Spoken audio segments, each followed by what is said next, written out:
Assalamualaikum warahmatullahi wabarakatuh. Selamat pagi Bapak Ibu, selamat datang kami ucapkan dalam acara Festival Syariah untuk wilayah kawasan timur Indonesia 2020. Puji dan syukur kita ucapkan kepada Allah Subhanahu wa Ta'ala, Tuhan yang Maha Kuasa, karena di hari kedua ini kita dapat berkumpul dalam suasana yang baik. Tentunya di acara Festival Syariah wilayah kawasan timur Indonesia atau disingkat FESYAR KTI. Dengan kali ini mengambil tema mendorong ekonomi syariah sebagai penggerak ekonomi regional pasca penerapan New Normal. Ini merupakan rangkaian kegiatan edukasi dan juga literasi menuju Indonesia Syariah Economic Festival atau ISEF yang ke-7 dan insya Allah akan diselenggarakan pada Oktober 2020 mendatang. Bersama saya Michiko Faradibah yang tentunya akan menemani Bapak Ibu semua sampai dengan akhir acara. Baik, hadirin yang berbahagia, sebelum kita memulai acara, saya akan menyapa terlebih dahulu. Selamat pagi kepada Kepala Perwakilan Bank Indonesia Provinsi Nusa Tenggara Timur, yang terhormat Bapak Inyoman Aryawan Atmaja. Kemudian Selamat pagi Bapak, sehat Pak ya? Selamat pagi. Siap Bapak. Baik, untuk Bapak Ibu dan juga para hadirin, sebelum kita memulai acara, ada baiknya kita dengarkan bersama-sama pembacaan ayat suci Al-Quran yang akan dibacakan oleh Bapak Usman Syukur Bainsyah, juara 1 MTQ RRI Provinsi Sulawesi Selatan 2019 dan juara harapan 1 MTQ Virtual Tingkat Nasional 2020. Untuk itu kami persilahkan.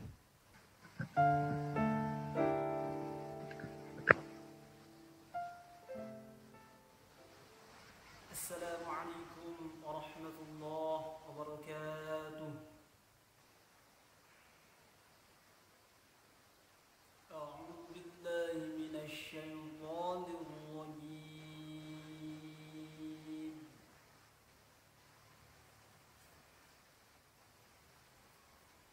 Bismillahirrahmanirrahim.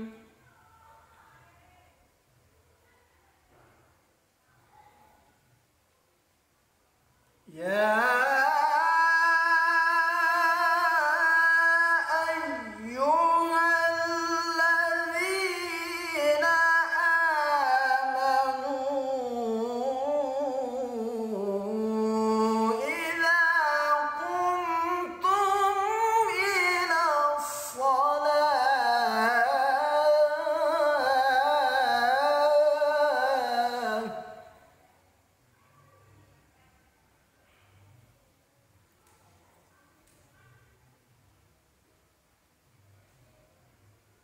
إذا قمتم إلى الصلاة فاغسلوا وجوهكم وأيديكم إلى المرافق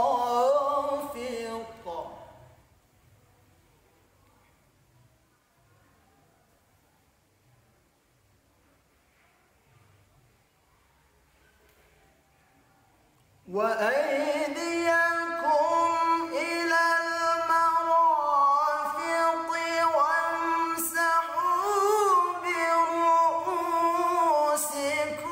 وأرجلكم إلى الكعبين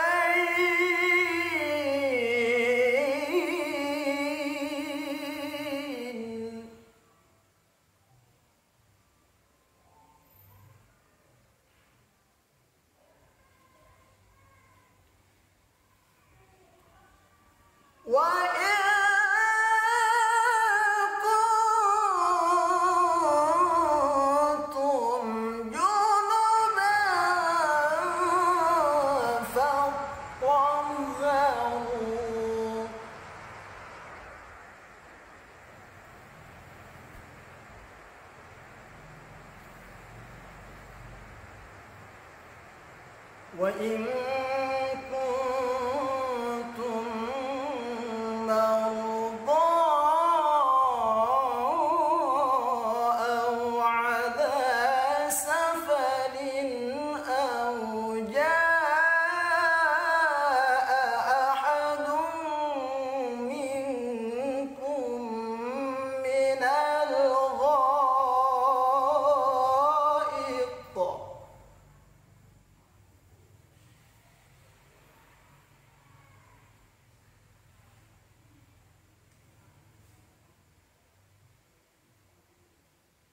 أو جاء أحد منكم من الغائط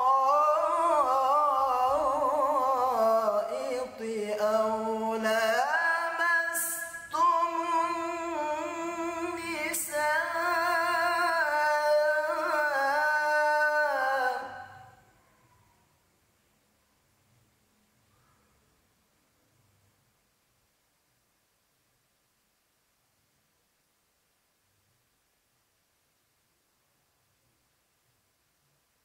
أو لامستم النساء فلم تجدوا ماء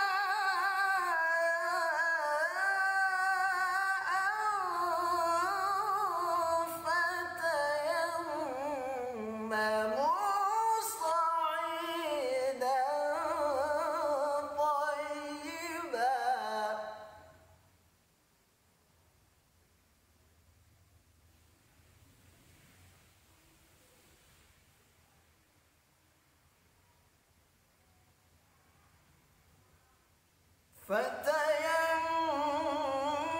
فتيمموا صعيدا طيبا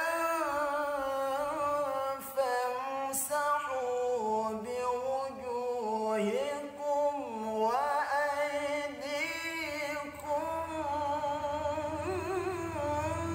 منه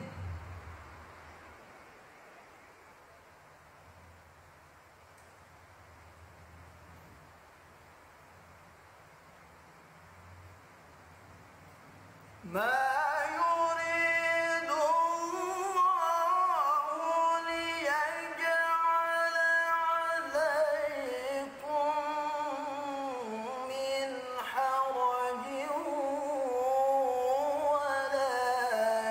ولكن يريد ليطهركم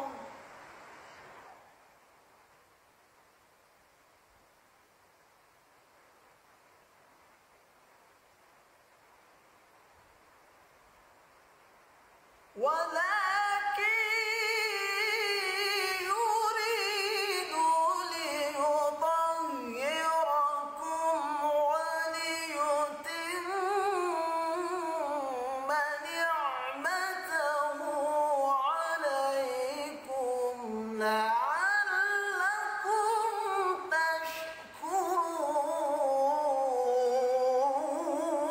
تشكرون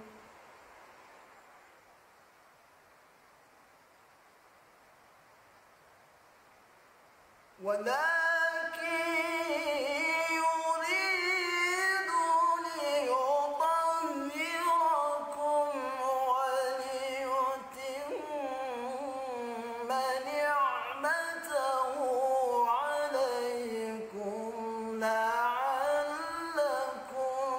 تشكرون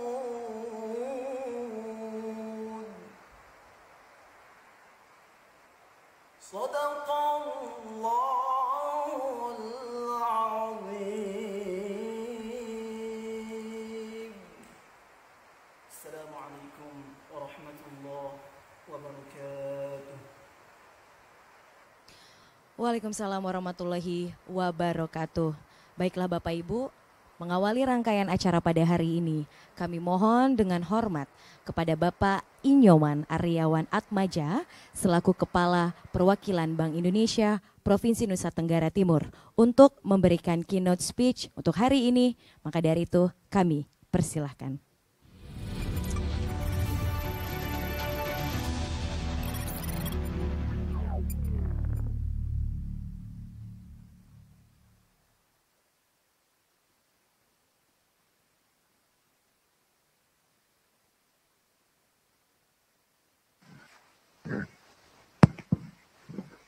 Terima kasih Mbak Michiko sebagai MC. Yang kami hormati pimpinan Satker, Bapak dan Ibu pimpinan Satker di kantor pusat dan juga kantor perwakilan Bank Indonesia di kawasan Timur Indonesia. Pimpinan Kementerian Agama Provinsi NTT, Forum Kerukunan Antar Umat Beragama NTT, Majelis Ulama Islam Provinsi NTT, Kota Kupang, dan juga Kabupaten Kupang. Para narasumber dan moderator talkshow pagi ini, Bapak Ustadz Dasad Latif, Mbak Dr. Arti Indira, dan juga Mas Abdel yang biasanya kami hanya tonton di TV, pimpinan Ormas Islam, NU dan Muhammadiyah di NTT, Dewan Dakwah dan Dewan Masjid, Majelis Taklim, Korp Alumni Himpunan Mahasiswa Islam, Badan Akmil Jakat, Dompet Duafa, para pimpinan perbankan di NTT, dan seluruh hadirin talkshow hari ini dari penjuru kawasan Timur Indonesia yang berbahagia dan dalam lindungan Tuhan Yang Maha Esa. Assalamualaikum warahmatullahi wabarakatuh.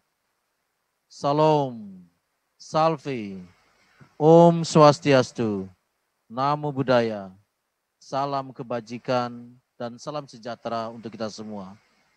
Tentunya sebagai umat beragama kita mari panjatkan puji syukur dan rasa berbahagia atas lindungan Tuhan Yang Maha Esa, sehingga di pagi hari yang cerah ini kita bisa bertemu dalam talkshow Festiar tahun 2020 yang pada kesempatan ini co-hostnya adalah Bank Indonesia Nusa Tenggara Timur. Hadirin sekalian dan juga seluruh peserta talkshow pada pagi hari ini. Dalam mendukung visi Bank Indonesia dalam pengembangan ekonomi dan keuangan syariah dunia, Bank Indonesia untuk ketujuh kalinya kembali menyelenggarakan Indonesia Syariah Economic Festival di Jakarta pada bulan Oktober 2020. Dalam rangka persiapan pelaksanaan ISEF 2020 tersebut, salah satu rangkaian yang dilakukan yaitu adalah Festiar di kawasan Timur Indonesia yang diselenggarakan tanggal 18 sampai dengan 28 Agustus 2020 ini. Tema Festiar kali ini yaitu mendorong ekonomi syariah sebagai penggerak ekonomi regional pasca penerapan new normal. Kita tahu semua bahwa pandemi COVID-19 ini membuat kita terdampak secara ekonomi dan sejak 15 Juni yang lalu kita melalui dengan new normal. Untuk mendorong ekonomi syariah di tengah masa pandemi ini, tentunya kita tidak bisa mengabaikan pentingnya menjaga kesehatan dalam menjalankan aktivitas sehari-hari. Dan kita tahu protokol kesehatan ini sangat penting, jadi memakai masker, mencuci tangan, menjaga fisik, dan juga selalu kita membawa peralatan pribadi. Maka kami juga menyelenggarakan talkshow dengan tema Kiat Hidup Sehat saat Pandemi Secara Syar'i. Mengapa talkshow ini sangat penting bagi kita? Tentunya kita menyadari kesehatan merupakan faktor penting bagi seorang muslim atau muslimah dan bahkan umat beragama lainnya agar bisa terus beribadah serta menjalankan tuntutan kewajibannya serta menjalankan kewajiban lainnya. Menjadi generasi sehat dan tidak hanya mencakup jasmani namun juga rohani. Bila seorang insan mampu mencapai dan menyeimbangkan kedua hal itu, maka mereka bisa menghasilkan karya dan kontribusi yang lebih baik. Masa pandemi ini tentu kita akan lebih produktif kalau kita menjalankan dengan baik apa yang telah digariskan oleh pemerintah. Mengapa menjaga kesehatan ini sangat penting? Kita tahu tadi sudah saya sampaikan, kesehatan menjadi prioritas kita. Protokol kesehatan baik secara pribadi maupun secara publik itu adalah bagian terpenting. Walaupun saat ini tren kenaikan positif COVID-19 di Indonesia masih naik, tetapi di beberapa bagian dari hasil analisis para pakar ini sudah menunjukkan perbaikan yang luar biasa. Ini tentu menjadi tantangan bagi kita semua dan juga tantangan bagi bangsa Indonesia untuk bangkit. Walaupun di triwulan kedua ini mengalami kontraksi, kita berharap di triwulan ketiga ini kita mengalami pertumbuhan yang luar biasa dan juga nanti di akhir tahun. Mengetahui bahwa pandemi ini demikian dampaknya bagi besar bagi ekonomi, jadi pemerintah pusat dan juga pemerintah daerah termasuk Bank Indonesia dan seluruh kementerian dan lembaga, kita bekerja sama dan berkembang erat untuk bagaimana kita mendorong ekonomi tumbuh lebih baik lagi. Di Provinsi NTT sendiri per tanggal 17 Agustus telah ada 165 kasus COVID-19 yang terkonfirmasi. Tergolong kecil dibandingkan dengan daerah lainnya. Namun harus tetap diwaspadai karena angka tersebut mengalami peningkatan. Oleh karena itu kesadaran kesehatan seluruh individu dan masyarakat NTT juga harus tetap dijaga, termasuk di daerah lain di seluruh kawasan timur Indonesia.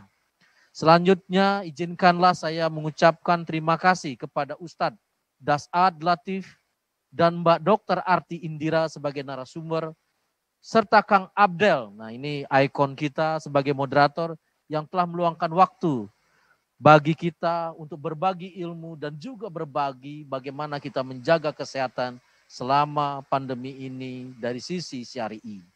Tentunya kami berharap Ustadz Das'ad Latif dan Mbak Dr. Arti Indira ini dapat memberikan nasihat pedoman yang relevan dari sisi nilai-nilai Islami dan mudah dilakukan pada sehari-hari dalam mendukung protokol kesehatan yang telah ditetapkan oleh pemerintah.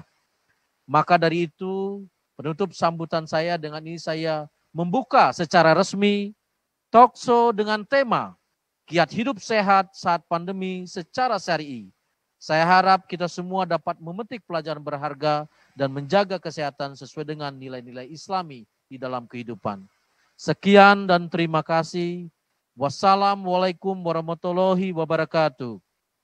Salam, Salve, Om Santi Santi Om, Namo Buddhaya, salam kebajikan dan salam sejahtera untuk kita semua. Selamat pagi. Terima kasih. Selamat pagi dan terima kasih atas kata sambutannya kepada Bapak Inyoman Aryawan Atmaja, sekali lagi selaku Kepala Perwakilan Bank Indonesia Provinsi Nusa Tenggara Timur yang sekaligus juga membuka acara kita untuk hari ini. Baik Bapak Ibu, kita beralih langsung ke acara selanjutnya. Kita akan simak bersama-sama talk show menarik kita hari ini dengan tema Kiat Hidup Sehat Saat Pandemi Secara Syar'i.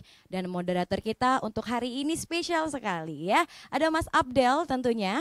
Baik, kita coba chit-chat sedikit sama Mas Abdel. Mas Abdel, apa kabar yang di sana Mas Abdel? Baik, alhamdulillah Michiko. Michiko apa kabar? Sehat juga kita semua di studio sini sehat ya. Tetap sehat tentunya di masa pandemi ini ya Mas Abdel ya. Michiko nggak takut ketabrak? Hah, ketabrak apa Mas Abdel? Habis cakepnya kenceng banget. Mas Abdel bisa aja ya. Oke Mas Abdel udah siap menjadi moderator kita untuk talk show hari ini ya Mas Abdel ya? Ya. Lalu siap. Siap, kalau begitu ada narasumber kita juga tentunya spesial sekali. Ada Ustadz Das'ad Latif dan juga Dr. Arti Indira MGizi SPGK. Kami persilakan kepada Mas Abdel untuk langsung memimpin jalannya talk show dan kita langsung sambungkan saja kepada Mas Abdel. Dipersilakan Mas Abdel. Baik, terima kasih. Bismillahirrahmanirrahim. Assalamualaikum warahmatullahi wabarakatuh. Selamat pagi semua yang menyaksikan acara Festival Syari ini. Pak Nyoman juga, Assalamualaikum, selamat pagi. Pak Nyoman sama saya ini udah nganggap saudara. Kemarin waktu ke NTT saya ketemu sama Pak Nyoman ke BI, pas di lobi ketemu, Pak Nyoman ya saya bilang. Pak Nyomannya bilang, saudara siapa ya? Tuh. Alhamdulillah udah dianggap saudara. Saya begitu pertama kali dihubungi ini untuk acara ini, Del jadi moderator katanya di acara Festival Syari di NTT. Saya langsung mau Pak Nyoman. Kalau untuk BI saya langsung mau. Saya nggak nanyain bayaran, saya kagak pikirin bayaran. Biar BI aja yang mikir. Kan BI yang bayar ya. Iya Pak Nyoman, suaranya belum keluar nih. Kayaknya Pak Nyoman ngomong. Iya. Tinggal masuk rekening gitu ya. BI nggak BI yang mikirin, tapi Bapak kayaknya tinggal masuk rekening aja gitu ya. Iya deh. Sebentar saya cek M-Banking dulu ya Pak ya. Ini kalau belum selesai saya tutup acara sampai di sini nih. Tapi kayaknya setelah acara baru kita transfer. Aman Karena Pak. ada realitasnya dulu. Karena kalau saya Pak, kalau saya itu kerja itu yang penting nyaman. Saya tuh nyaman sama kerjaan kayak begini. Jadi kalau kerja udah nyaman enak. Kalau urusan duit mas saya nomor 1 Pak. Oh gitu. Mantap Kang Abdel. Baik, terima kasih Pak Nyoman. Dan kita akan langsung saja akan mendengarkan ada 2 narasumber pagi hari ini yang akan memberikan bukan tausiah ya. Ada tausiah juga. Kemudian juga ada masukan-masukan juga, ada informasi-informasi juga terkait dengan kehidupan kita di masa pandemi ini. 2 narasumber yang luar biasa. Nanti kita akan mendengarkan mungkin tausiah ini dari Ustadz Dasat Latif tentang kiat bagaimana hidup sehat secara syar'i. Bagaimana tuntunan Al-Quran, bagaimana tuntunan Rasul, supaya kita bisa hidup sehat secara syar'i. Setelah itu kita akan sama-sama mendengarkan paparan dari Dr. Arti. Assalamualaikum Dr. Arti. Waalaikumsalam Kang Adel. Iya, menurut saya Dr. Arti nggak pantas jadi dokter ini. Kenapa? Pantasnya jadi atlet loncat indah. Karena duduk aja indah apalagi loncat. Iya. Siap ya Dokter Arti ya, kita akan mendengarkan nanti bagaimana sebenarnya cara hidup sehat secara medis mungkin untuk kita semua di masa pandemi ini. Dan sepertinya Ustadz Dasat Latif juga sudah hadir. Assalamualaikum Ustadz. Waalaikumsalam warahmatullahi wabarakatuh. Bang Adel yang ganteng. Alhamdulillah, dibilang ganteng sama orang ganteng itu luar biasa rasanya loh. Ya. Iya. Bang Adel gimana kabar Jakarta? Alhamdulillah, Jakarta tetap menjadi ibu kota. Ya. Saya mohon maaf ada telat sedikit gabung sebab saya lagi di kampung. Kampung saya kurang lebih 6 jam dari kota Makassar. Dan saya ada kesalahan manajemen waktu sebab hari ini hari yang sangat berharga buat saya dan ibu saya. Saya bikin rumah kayu untuk ibu saya, rumah khas Bugis. Dan tadi pagi selesai sholat subuh didirikan. Dan ini baru selesai. Alhamdulillah. Saya minta waktu sedikit sama adik saya. Kasih waktu saya lagi sedikit lagi, terlambat gabung. Iya, nggak terlambat memang pas. Mungkin tidak bisa hadir dari pembukaan, tapi sekarang memang pas jatah waktunya Ustadz Dasat Latif untuk memberikan tausiah. Karena kita memang menyiapkan menunggu Ustadz Dasat Latif mendirikan rumahnya. Setelah ini silakan dudukkan lagi rumahnya. Ya, oke Ustadz, kita tidak berpanjang lebar lagi karena waktu kita juga ini padat, jadwalnya juga padat. Kita akan segera mendengarkan Ustadz Dasat Latif memberikan tausiahnya untuk tema kita pagi hari ini tentang kiat hidup sehat secara syar'i, baik secara Al-Quran maupun tuntunan Rasul di masa pandemi ini. Silakan Ustadz Dasat. Assalamualaikum warahmatullahi wabarakatuh. Alhamdulillahi rabbil alamin wa bihi nasta'inu ala umurid dunya waddin. Asyhadu an la ilaha illallah wa asyhadu anna Muhammadan abduhu wa rasuluh. Allahumma salli ala sayyidina Muhammad wa ala alihi wa sahbihi ajma'in. Amma ba'd. Faqad qala Allah subhanahu wa ta'ala fi kitabil karim wa huwa asdaqul qailin. A'udzubillahi minasyaitonirrajim. Bismillahirrahmanirrahim. Ya ayyuhalladzina amanu taqullaha haqqa tuqatih wa la tamutunna illa wa antum muslimun.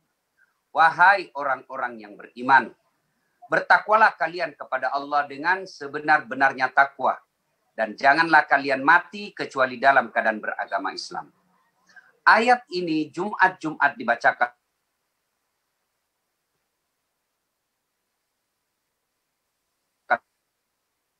khatib, baca ayatnya. Khutbah Jumat, khatib Jumat membaca ayat ini. Jangan kamu mati. Dan rasa-rasanya sangat sulit menerima akal sehat ayat ini. Akal kita sangat sulit menerimanya. Jangan kamu mati. Berarti mati kita yang ngatur. Wih, jangan kau mati ya. Berarti mati mau-maumu. Tidak. Mati itu Allah yang atur. Mau atau tidak, pasti mati. Al-mautu babun. Mati adalah pintu yang setiap kita pasti melewatinya. Berarti ayat ini sesungguhnya bukanlah menjadi persoalan dan masalah buat kita kematian. Sebab apa? Pasti kita mati. Berarti yang jadi masalah buat kita sesungguhnya adalah bagaimana kita dalam keadaan matinya gimana.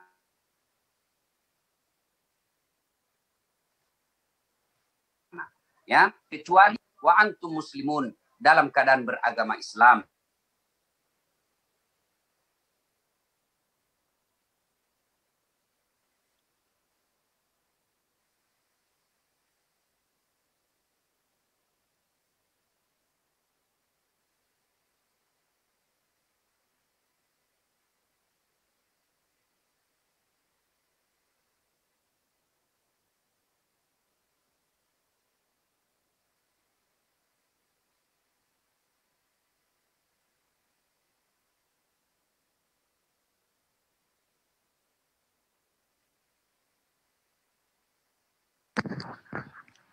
Baik, ini mungkin ada gangguan koneksi dari Ustadz Dasat Latif.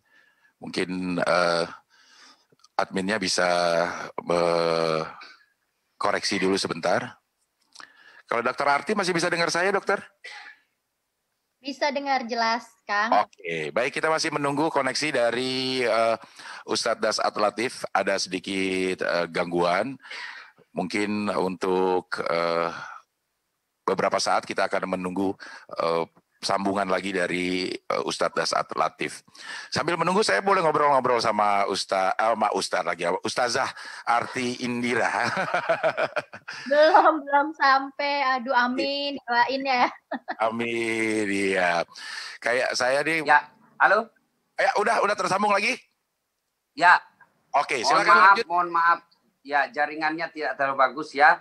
Ini ada, ya, jadi saya sampaikan tadi, ayat tadi Jumat dibacakan. Kalau di kantor Bank Indonesia, ada pengumuman dari gubernur yang harus dibaca tiap pekan, berarti pengumuman itu pasti sangat penting. Ayat ini Jumat dibacakan khatib, berarti ayat ini sangat penting. Jangan kamu mati, illa wa antum muslimun, kecuali dalam keadaan beragama Islam. Insya Allah kita tidak akan mati dalam keadaan berzina. Insya Allah kita tidak akan mati dalam keadaan ngerampok. Yang bisa matinya kita membuat kita mati dalam tidak beragama Islam. Hubbi aklil haram. Suka memakan makanan haram. Nah, disinilah hadirnya acara ini mengajak kepada kita, sosialisasi kepada kita untuk menghindari yang haram dan menjadikan kebiasaan hidup yang halal. Islam mengenal 5 hukum. Halal, haram, makruh, mubah, sunnah. Nah, percaya Bapak Ibu saudara-saudara sekalian bahwa apa yang Allah haramkan pasti mudaratnya merugikan manusia. Sebaliknya, apa yang Allah halalkan pasti faedahnya buat manusia. Contoh konkret, kenapa Allah mengharamkan babi? Ternyata menurut ilmu kedokteran, babi itu ada zat-zatnya yang bisa merusak kesehatan manusia. Contoh lain, kenapa Allah mengharamkan khamar? Di sini ada ibu dokter yang bisa menjelaskan. Ternyata khamar itu merusak tubuh manusia. Nah, kesimpulannya Allah yang mendirikan, Allah yang membuat ini manusia. Desainnya manusia ini Allah yang membuat. A sampai Z Allah yang membuat.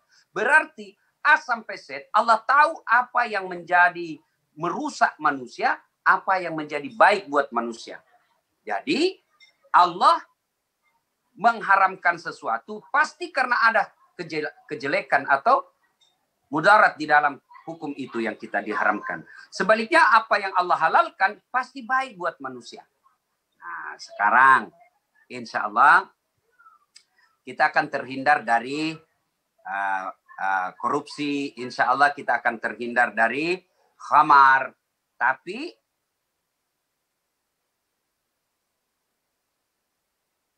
ada hal yang membuat kita sering konsumsi barang-barang haram, yaitu praktek dalam perniagaan. Niaga halal dalam agama kita. Ya, bahkan sekian banyak nabi dari 24 nabi dan rasul itu, 25 nabi dan rasul itu, ya, umumnya sebelum dideklarasikan menjadi nabi dan rasul, kerjaan mereka adalah pedagang. Rasulullah usia muda, remaja sudah berdagang. Ya, dagang dalam Islam boleh. Wa ahallallahu bai'a wa harramar riba. Allah halalkan jual beli tapi Allah haramkan riba. Nah, riba ini sudah masuk kategori haram. Mana yang disebut haram riba itu? Ya, menipu pembeli. Bahkan nauzubillah min zalik, dosa seringan-ringan dosa riba itu sama memperkosa ibu kandung sendiri. Nauzubillah, paling ringan, paling kecil dosa riba itu memperkosa ibu kandung sendiri. Dulu zaman saya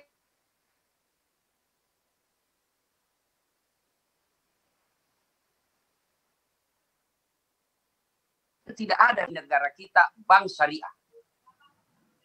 Ya, sekarang alhamdulillah hampir semua bank milik negara, BUMN sudah ada syariahnya.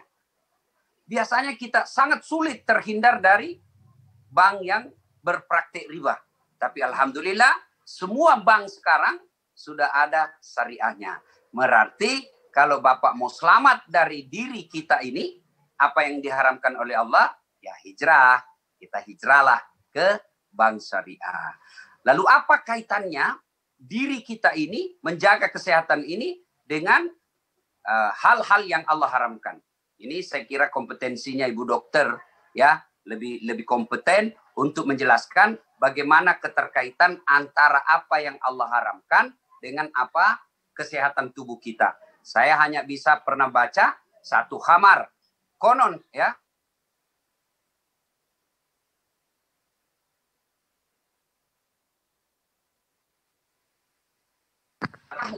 maka dia sangat sulit untuk mengalami operasi. Ya, saya pernah melihat kawan saya yang pecandu, alkoholik, kemudian ketika dibius, tidak terlalu mempan obat biusnya sehingga menderita ketika dioperasi. Percaya Bapak Ibu Saudara-saudara sekalian, kesimpulan bahwa semua yang Allah haramkan itu pasti tidak baik buat kita. Sebaliknya, apa yang Allah halalkan pasti itulah yang terbaik buat kita. Allah halalkan, misal air putih. Oh, ternyata air putih ini karena dia sangat berpengaruh dalam diri kita, sangat berpengaruh dalam metabolisme diri, ya, maka air putih itu gampang ditemukan, sangat gampang ditemukan, mudah didapatkan. Bagaimana seandainya air putih itu, ya, seperti mahalnya seperti mahalnya premium, maka kan setengah mati kita. Tapi alhamdulillah Allah yang menciptakan diri kita ini, bahwa air putih ini sangat penting dalam diri, maka Allah sediakan dalam permukaan bumi begitu banyak air. Nah, tapi ingat, ada air putih zatnya secara halal, zat air putih itu halal, tapi cara memperolehnya haram menjadi haram. Apa itu? Misal air yang kita beli traktiran teman kita dari uang haram, uang nyogok, uang nipu. Nah, itu air putih halal, tapi karena kita membelinya dengan cara haram menjadi haram. Nah, Ibu Bapak, saudara-saudara sekalian, ini sebagai pengantar kita, karena ini modelnya adalah dua pembicara, maka kita bagus sharing dan berdiskusi. Bang Adel, ini untuk pembukaan buat kita, ada yang mau didiskusikan, lebih baik lagi. Terima kasih. Ya. Siap, terima kasih Ustadz Dasat Latif atas pencerahannya. Apa-apa yang harus kita jaga, apa-apa yang harus kita hindari, apa-apa yang harus kita lakukan. Tidak hanya di masa pandemi ini, tentunya di masa-masa selain pandemi, demi kemaslahatan atau keselamatan kita di dunia dan akhirat. Sebenarnya nanti akan ada tanya jawab ini buat peserta yang hadir di sini. Tapi menurut rundown kita akan segera mendengarkan dulu paparan atau informasi-informasi yang akan diberikan oleh Dr. Arti Indira terkait masa pandemi, bagaimana kita bisa hidup sehat, karena kebetulan ini ahli gizi ya. Iya, dokter spesialis gizi. Gizi. K-nya apa sih? Spesialis gizi. K-nya itu apa sih? SPGK? Klinik, Bang. Klinik. Oh, klinik. Dokter spesialis gizi klinik. Klinik. Jadi kalau di rumah sakit enggak? Di rumah sakit juga. Prakteknya di rumah sakit. Klinik. Tapi namanya klinik.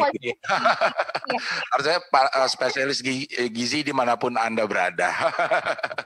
Oke, Ustazah mulu saya mau manggilnya nih karena ingat Mama Dedeh jadinya kalau ngeliat mukanya Dokter Arti. Dokter, gimana sih kira-kira nih apa yang harus kita lakukan, karena siklus atau hidup kita ini kayaknya berubah gitu. Banyak kan diem di rumah, WFH gitu. Apa yang biasa kita lakukan sehari-hari begitu pandemi itu semuanya berubah gitu. Termasuk pola makan kita juga akhirnya berubah. Saya termasuk yang merasakan pola makan jadinya berubah.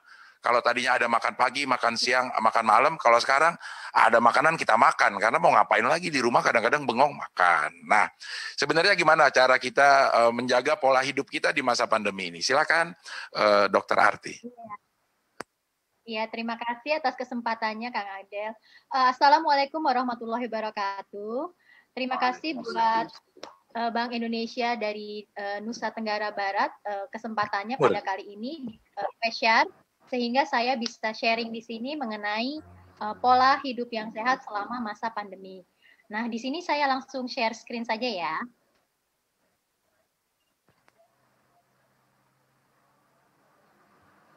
Oke, sudah kelihatan ya share-nya? Oke, jadi bagaimana nih kiat sehat selama masa pandemi COVID-19? Memang ini menjadi isu yang sangat menarik pada masa COVID-19 ini. Jadi situasi terakhir COVID-19, ini saya ambil datanya dari dashboard-nya WHO. Di seluruh dunia ini kasusnya sudah mencapai lebih dari 21 juta. Kemudian tingkat kematian seluruh dunia juga lebih mencapai dari 700.000 kasus. Di Indonesia sendiri, ini merupakan salah satu negara dengan jumlah kasus dan tingkat kematian yang tertinggi nih. Jadi lebih dari 140.000 kasus dan tingkat kematian lebih dari 6.000. Nah, sehingga jadi pertanyaan buat kita semua, kapan sih COVID-19 di Indonesia atau di seluruh dunia ini berakhir? Sampai saat ini belum ada jawabannya. Semua tenaga medis pun tidak bisa menjawab pertanyaan ini, sehingga bagaimana nih kita bisa survive di masa pandemik ini. Jadi imunitas kita harus juga tetap kuat, dan kita harus bisa mulai yang namanya hidup berdampingan dengan virus corona.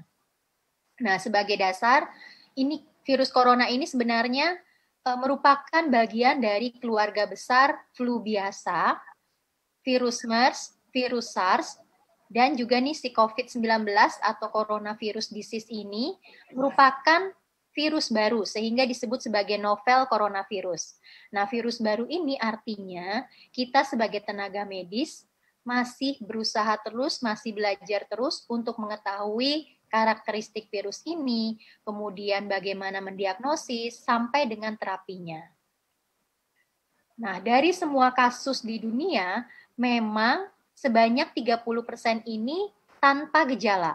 Jadi ini yang memiliki sistem imunnya yang paling kuat dan tingkat kematiannya 0%. Nah, sebagian besar kasus, 55%, ini memiliki gejala ringan sampai dengan sedang dan tingkat kematiannya juga 0%. Sedangkan sekitar 10% dan 5% ini masuk ke bagian yang gejalanya berat atau fase kritis, sehingga membutuhkan perawatan rumah sakit dan juga memerlukan ICU ataupun ventilasi dengan tingkat kematiannya yang gejala berat itu 15% dan fase kritis ini bisa mencapai 50%. Nah, kalau dari kriteria tadi, sebenarnya apa sih faktor yang mempengaruhi kerentanan seseorang bisa tertular atau tidak, bisa sakit atau tidak? Jadi pastinya ada faktor genetik. Kemudian ada faktor imunitas dari tubuhnya, karena setiap orang pasti memiliki imunitas yang berbeda-beda. Kemudian ada faktor usia. Di sini bisa kita lihat bahwa semakin bertambah usia, ternyata semakin rentan untuk tertular dan bila sudah tertular pun gejalanya lebih berat. Dan faktor kesehatan secara umum. Jadi ada beberapa penyakit, kita bilang sebagai penyakit penyerta atau komorbid, seperti diabetes, hipertensi, penyakit jantung, dan obesitas alias kegemukan, itu merupakan faktor risiko untuk tertular COVID-19 dan jika sudah tertular pun memiliki gejala yang lebih berat dibandingkan orang tanpa komorbid. Nah, sekarang sebagai basic kita saya sharing dulu nih tentang sistem imunitas tubuh. Jadi sistem imun itu sebenarnya ada bagian luar atau eksternal dan internal yaitu berupa sel-sel imunitas. Nah, yang di eksternal apa saja nih? Kulit kita itu adalah sebagai sistem pertahanan tubuh. Kemudian membran mukosa, rambut, hidung itu adalah sistem pertahanan tubuh bagian luar atau eksternal. Sedangkan internal atau sel-sel imunitas ini ada dua lini. Lini pertama ada yang namanya fagosit. Fungsinya kalau ketemu patogen atau misalnya benda asing, virus, bakteri, jamur, dan sebagainya, fagosit ini yang pertama mengidentifikasi, kemudian langsung membunuh dari patogen tersebut. Nah, kalau NKC atau natural killer cell, jadi fungsinya adalah setiap hari kan tubuh kita memproduksi sel-sel baru. Tapi seringkali ada sel-sel tersebut yang tidak sempurna atau mengalami mutasi. Inilah fungsi dari sel NKC atau natural killer cell untuk menangkap sel-sel yang mutasi atau bakal kanker dan akan membawanya untuk dihancurkan. Nah, kalau misalnya tadi fagositnya nggak berhasil lawan patogen, fagosit akan manggil sel lini kedua, yaitu namanya sel T. Sel T ini yang akan melakukan penyerangan kepada patogen tersebut dengan senjatanya ini berasal dari sel B. Jadi sel B ini ibaratnya adalah gudang senjatanya yang memproduksi senjata untuk digunakan sel T. Nah, sel B ini selain sebagai gudang senjata juga sebagai sel memori. Dia akan mengingat nih kalau dulunya pernah kedatangan patogen tersebut. Jadi misalnya sudah pernah nih kedatangan virus tertentu, nanti akan diingat oleh sel B, sehingga pada waktu terinfeksi kedua kalinya, imunitas kita akan berjalan lebih efektif. Jadi langsung diserang tanpa pengenalan dulu. Nah, ini adalah sel-sel imun kita yang ada di tubuh kita. Nah, setiap tahap ataupun setiap lini dari sistem imun kita ini membutuhkan vitamin dan mineral tertentu yang jumlahnya pun harus tercukupi agar optimal. Nah, sedangkan inti dari imunitas kita, kalau kita membicarakan untuk mempersiapkan imunitas dalam rangka melawan COVID-19, sebenarnya tidak hanya membutuhkan nutrisi saja nih yang nantinya saya akan bahas lebih dalam. Tetapi juga membutuhkan apa nih? Olahraga, kemudian tidur yang cukup, dan mindfulness. Nah, mindfulness ini bisa dari tadi mendengarkan tausiah dari Ustadz, kemudian kalau misalnya kita merasa galau atau misalnya butuh cerita, kita cari teman juga untuk bercerita. Nah, hal-hal seperti itu yang juga akan merelaksasi dari pikiran kita. Nah, sekarang kita masuk ke nutrisi menghadapi COVID-19. Jadi nanti selain nutrisi ada olahraga, tidur, dan kesehatan mental. Nah, selain nutrisi, tadi zat-zat gizi yang dibutuhkan di setiap lini untuk pertahanan tubuh, ternyata status gizi pun berperan terhadap imunitas. Jadi penting sekali nih, status gizi kita berada di dalam nilai normal. Karena kalau terlalu obes atau kelebihan berat badan, ataupun terlalu kurus jadi underfed atau malnutrition, ini ternyata risiko untuk terinfeksi COVID-19 ataupun infeksi lainnya menjadi meningkat. Karena pada kedua kondisi tersebut sudah terjadi yang namanya inflamasi kronik atau peradangan dalam jangka panjang.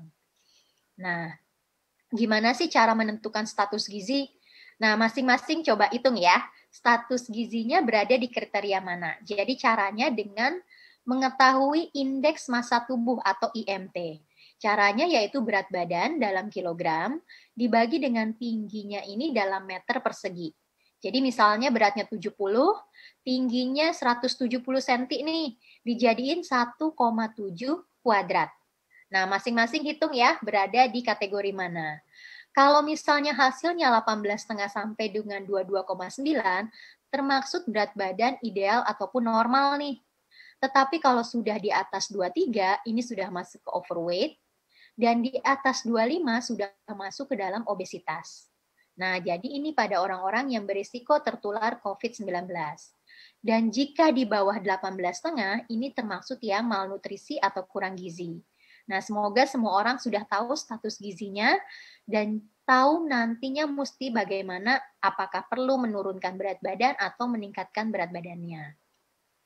Nah, kalau rekomendasi makannya, sebenarnya WHO pun sudah mengeluarkan rekomendasi, yaitu nutrisi yang baik dan hidrasi. Tadi pun air putih sudah dijelaskan oleh Ustadz nih. Kemudian dietnya adalah diet gizi seimbang.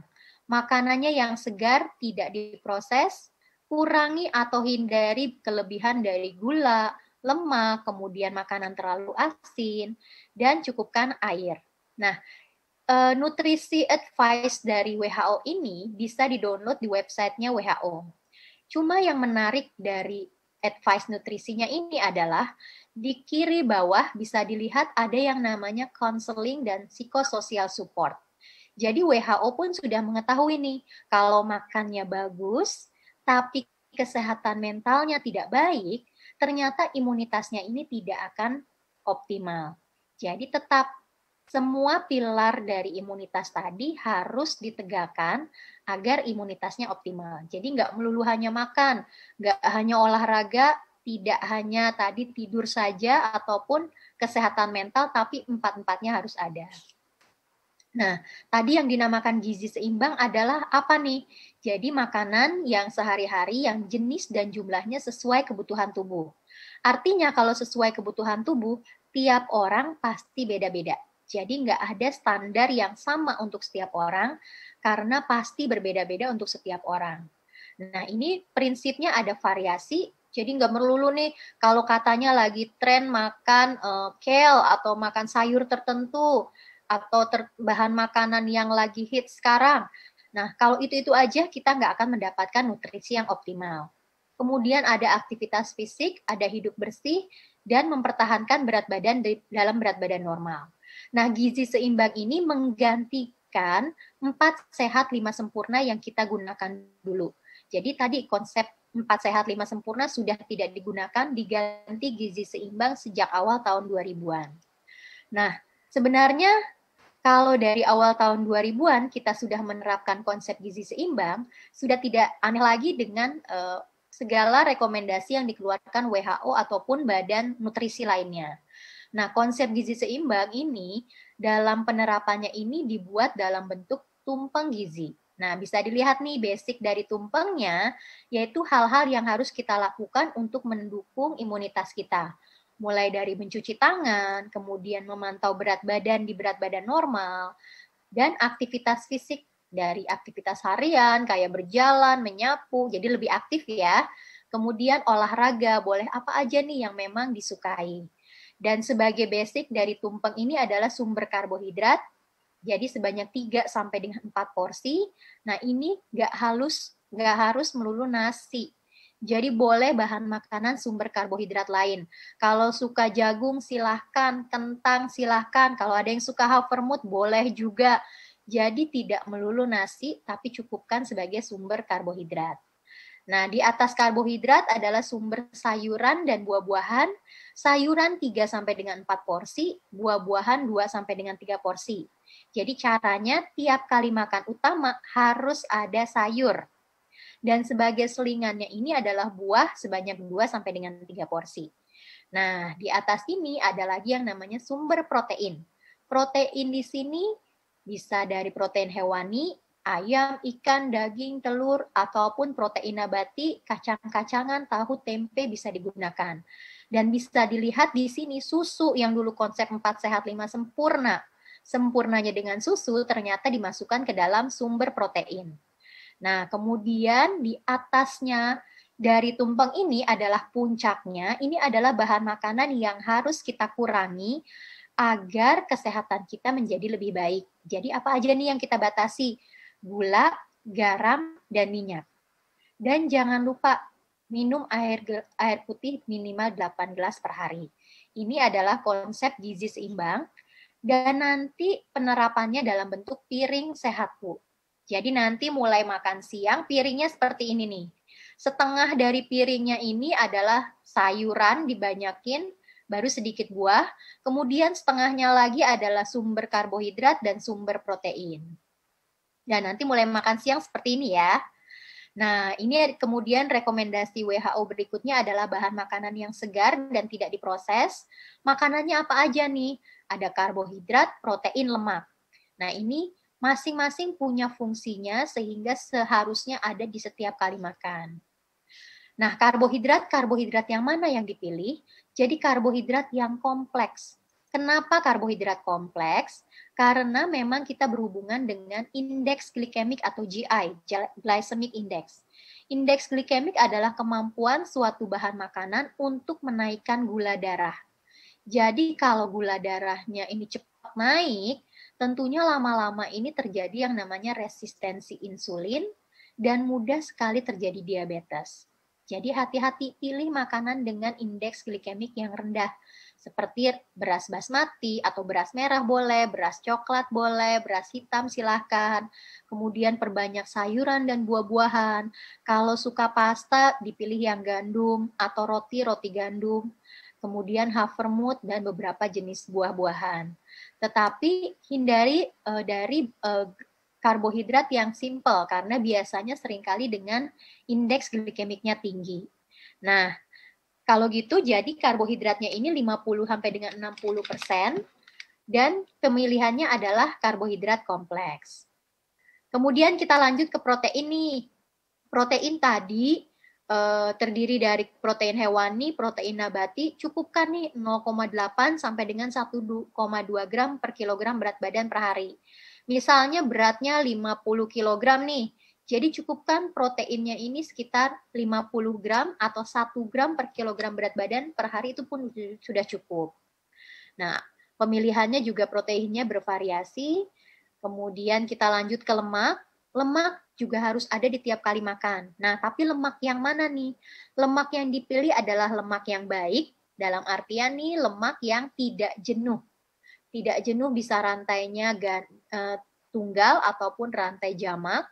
Contohnya adalah alpukat, kemudian ikan laut dalam, kacang-kacangan, dan beberapa minyak yang berasal dari nabati.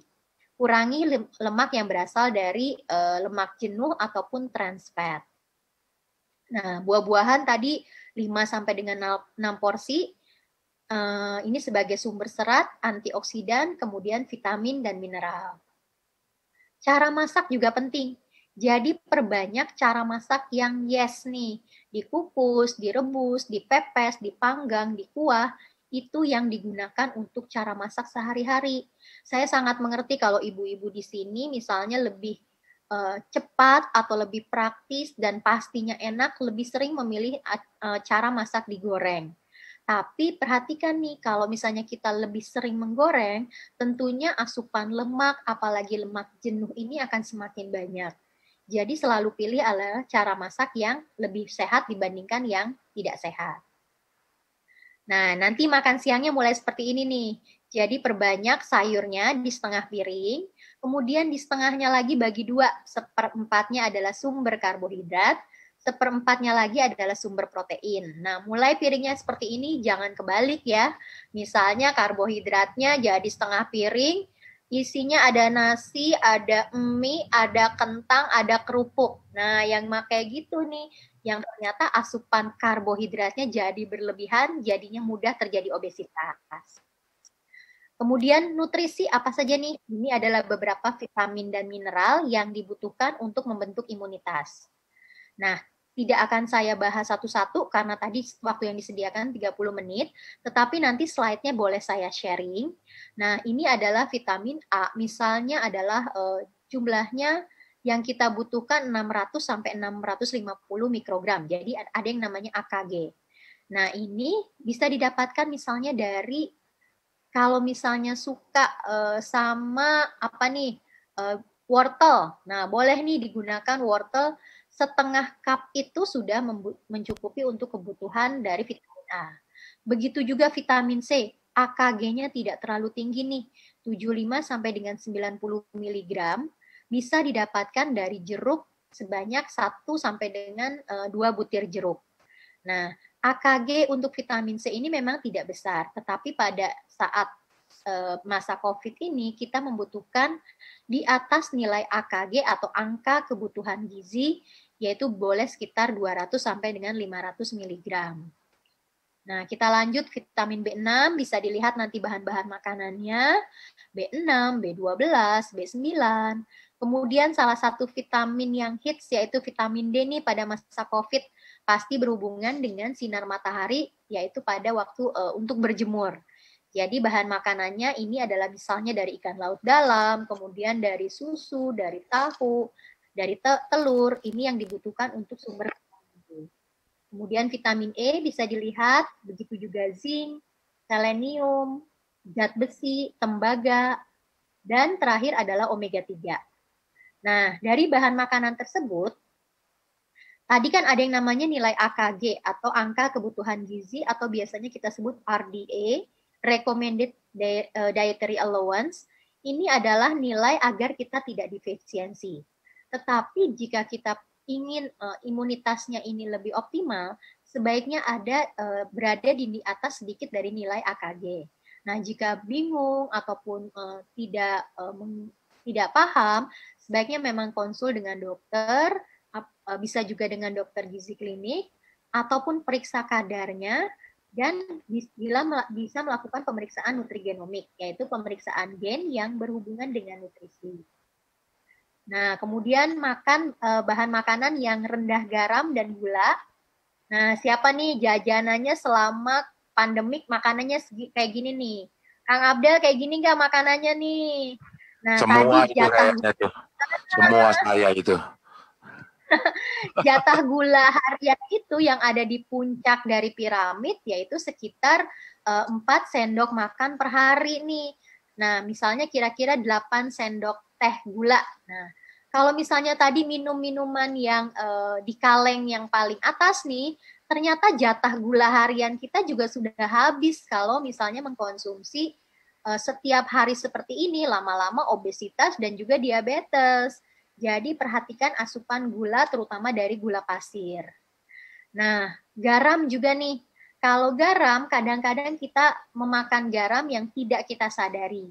Jadi dari kalau makan utama itu makan pagi, siang, sore, garam secukupnya sampai kita kerasa ada garamnya itu sudah cukup. Tapi yang kita nggak sadari garamnya dari mana nih? Dari potato chips atau keripik kentang nih, keripik bermacam-macam keripik sudah pasti asin. Dan kalau asin ini benar-benar menjadi comfort food kita. Jadi semakin enak, nggak mungkin makan keripik kentang hanya 1 buah, pasti 1 bungkus. Maaf.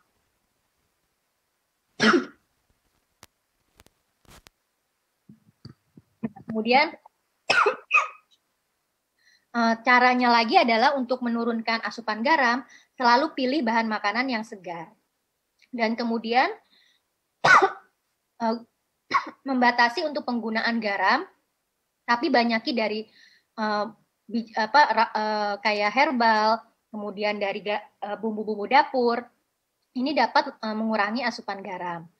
Dan kalau pilih nasi, nasinya jangan yang berbumbu. Jadi jangan nasi goreng, nasi Hainan. Nah, sudah pasti itu ada tambahan dari garamnya. Kemudian kalau misalnya ada sausnya atau kuahnya, ini kita hindari atau pakai secukupnya. Dan juga pilihlah kuah yang lebih yang lebih cair atau bening dibandingkan kuah yang kental. Dan kalau makan makanan yang diproses, pilih yang low salt atau reduced salt. Nah, sekarang kita masuk ke olahraga. Olahraga dari WHO pun sudah ada rekomendasinya. Kalau bisa olahraga dilakukan di rumah. Tapi kalau misalnya tidak bisa, selalu patuhi protokol untuk di luar rumah, mulai dari jaga jarak, pakai masker, kemudian tidak terlalu banyak bergerombol, itu yang harus kita patuhi. Nah, kadang-kadang ibu-ibu di rumah nih sudah menganggap kalau sudah aktivitas di rumah seperti menyapu, mengepel, itu sama namanya sudah olahraga. Tapi ternyata berbeda nih antara olahraga dengan aktivitas harian. Kalau aktivitas harian kita sebut sebagai gerak badan ini biasanya tidak terstruktur dan tidak terukur. Nah, ini memang setiap hari kita tambah, jadi jangan mager aja di rumah. Dan tapi harus tambahkan pula olahraga yang terstruktur dan terukur. Jadi kita punya waktu tertentu, kemudian misalnya kita olahraga lengan, kanan sama kiri ini repetisinya sama. Nah, kalau misalnya kayak menyapu, mengepel kan itu belum tentu bisa sama ya. Nah, jadi bedakan antara aktivitas harian dengan olahraga. Nah, kalau misalnya sekarang nih jadi lebih banyak mager, kita lebih banyak duduk, tanpa kita sadari sebenarnya sebagian besar dari hidup kita adalah sedentari alias mager. Sebenarnya bahaya sedentari atau mager apa sih? Begitu kita duduk, sebenarnya listrik di kaki kita, jadi electrical activity ini langsung berhenti, dan pembakaran kalori pun turun, dan enzim untuk memecah lemak juga turun. Dan lama-kelamaan bisa kolesterol baik turun, insulinnya juga turun, jadi risiko diabetes, kemudian serangan jantung meningkat kalau kebanyakan duduk atau kebanyakan mager. Nah, jadi mulai sebentar nih, misalnya sudah 20 menit, boleh diri-diri sebentar, kemudian jalan sebentar biar nggak kelamaan duduk. Nah, hubungan olahraga dengan imunitas ini hubungannya erat sekali. Jadi dengan olahraga aliran darah meningkat, mengurangi terjadinya hipoksia jaringan atau kurang oksigen, dan sel-sel imunnya ini menjadi lebih aktif untuk bergerak ke daerah terutama yang ada infeksi.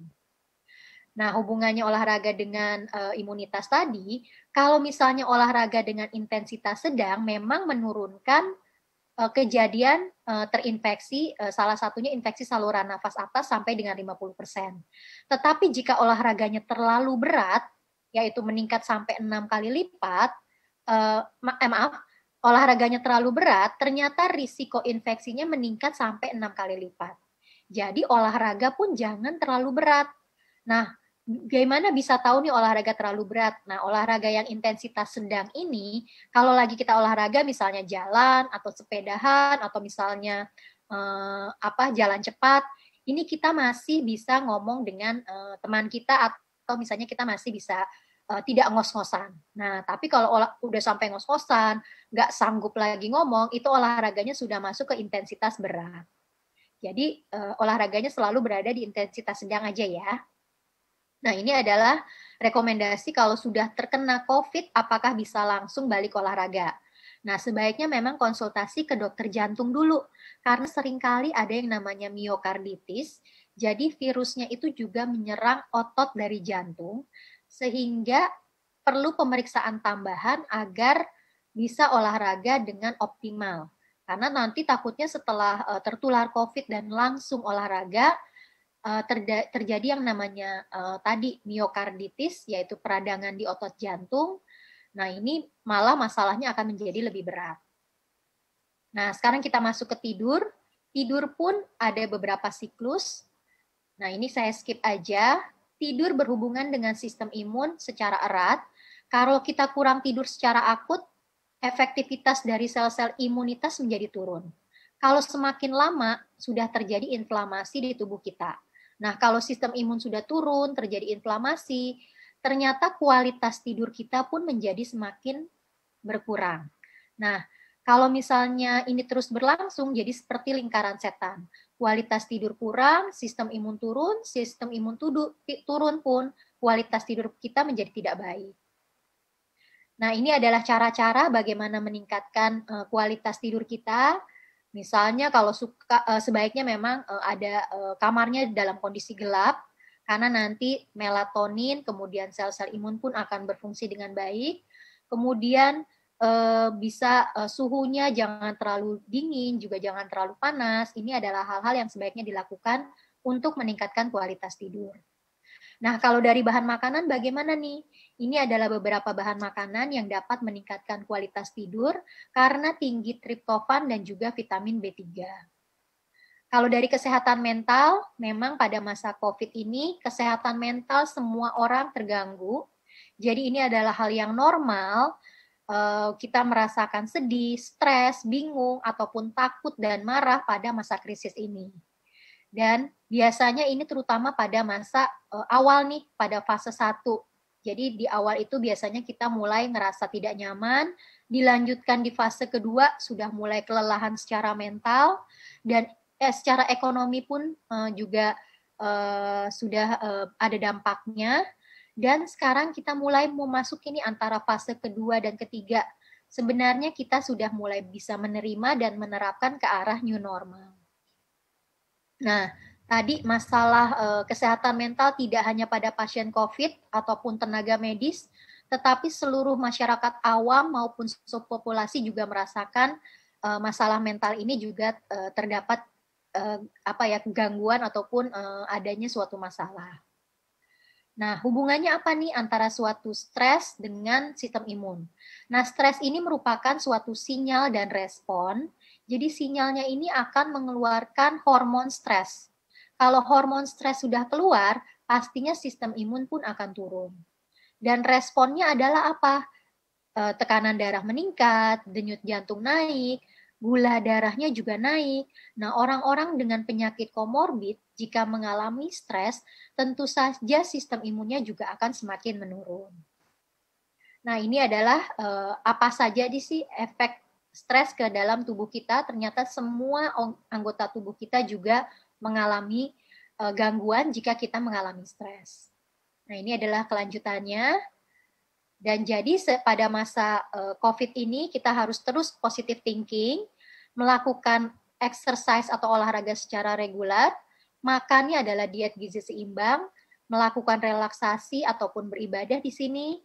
Nah, ini adalah hal-hal yang sebaiknya kita lakukan. Dan hindari yang di sebelah kanan. Jadi sebagai take home message-nya, dalam upaya pencegahan COVID, kita perlu pertahanan tubuh yang optimal. Dari segi nutrisi apa saja nih? Jadi berat badannya harus berat badan yang ideal. Jadi indeks massa tubuhnya normal. Makanannya bervariasi, pedoman gizi seimbang. Suplementasi jangan berlebihan. Kalau pada beberapa kasus sebaiknya konsultasi ke dokter dulu. Kemudian cukupkan olahraga atau aktivitas fisik. Jadi juga olahraga jangan berlebihan, jangan intensitas yang tinggi. Tidur pun diperhatikan. Dapatkan kualitas tidur yang baik.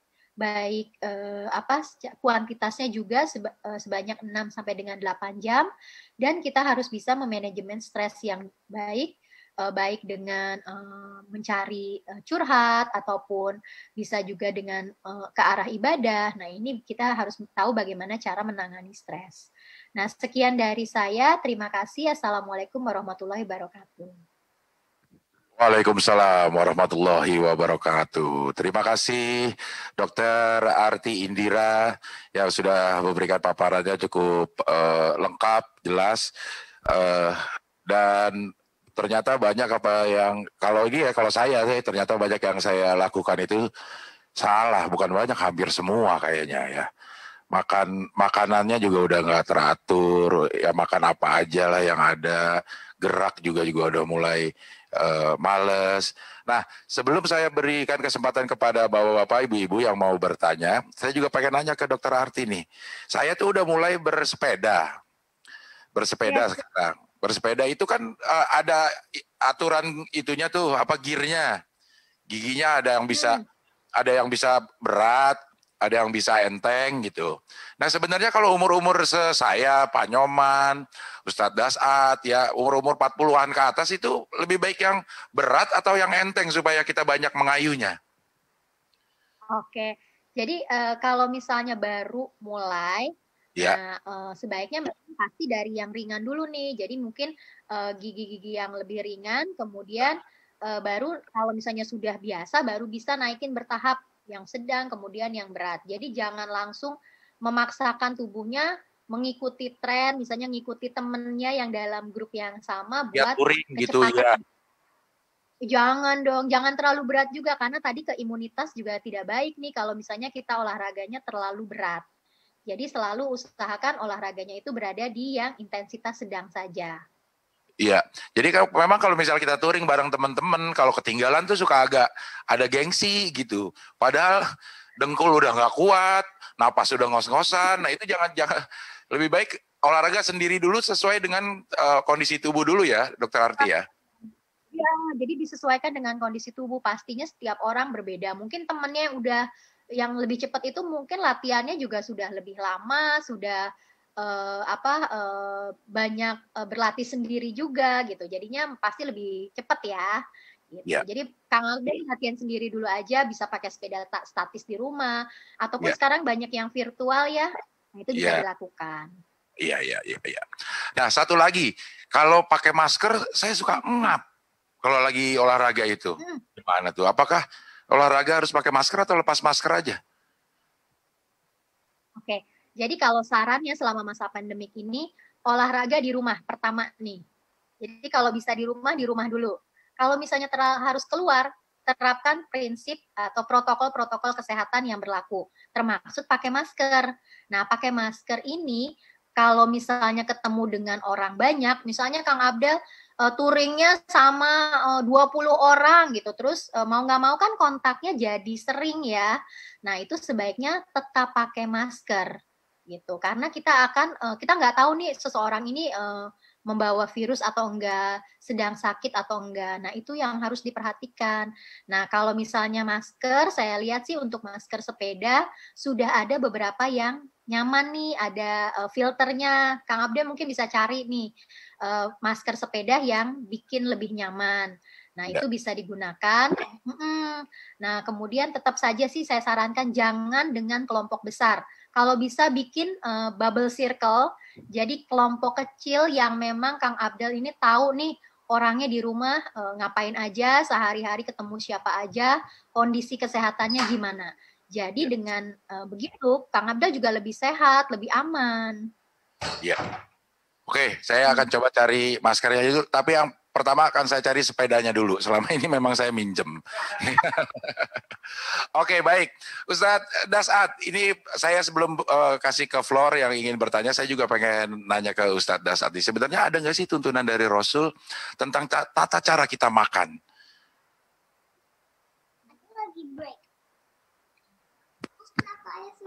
Suaranya belum on ini Ustadz Dasat. Mohon maaf.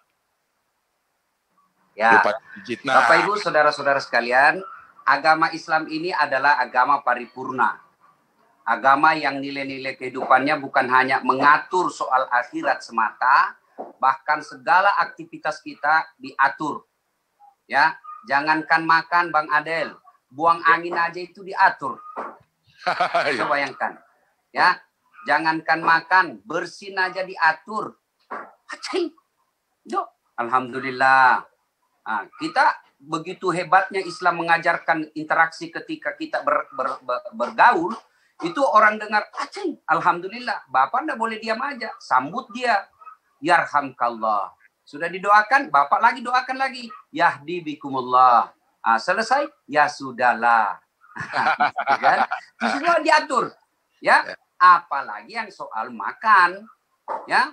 Satu, Rasulullah mengajarkan, makanlah engkau setelah betul-betul lapar dan berhenti sebelum kenyang.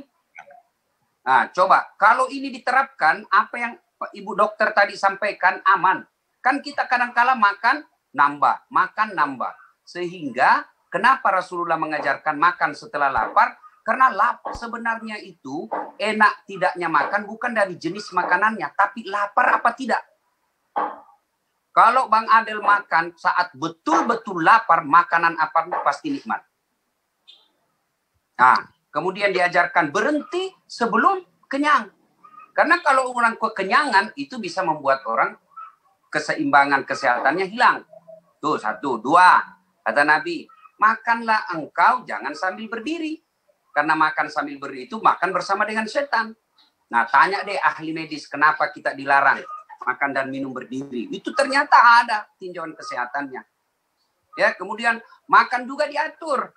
Kalau bisa Kang Mang Adel ini jangan makan setiap hari. Senin sampai Senin.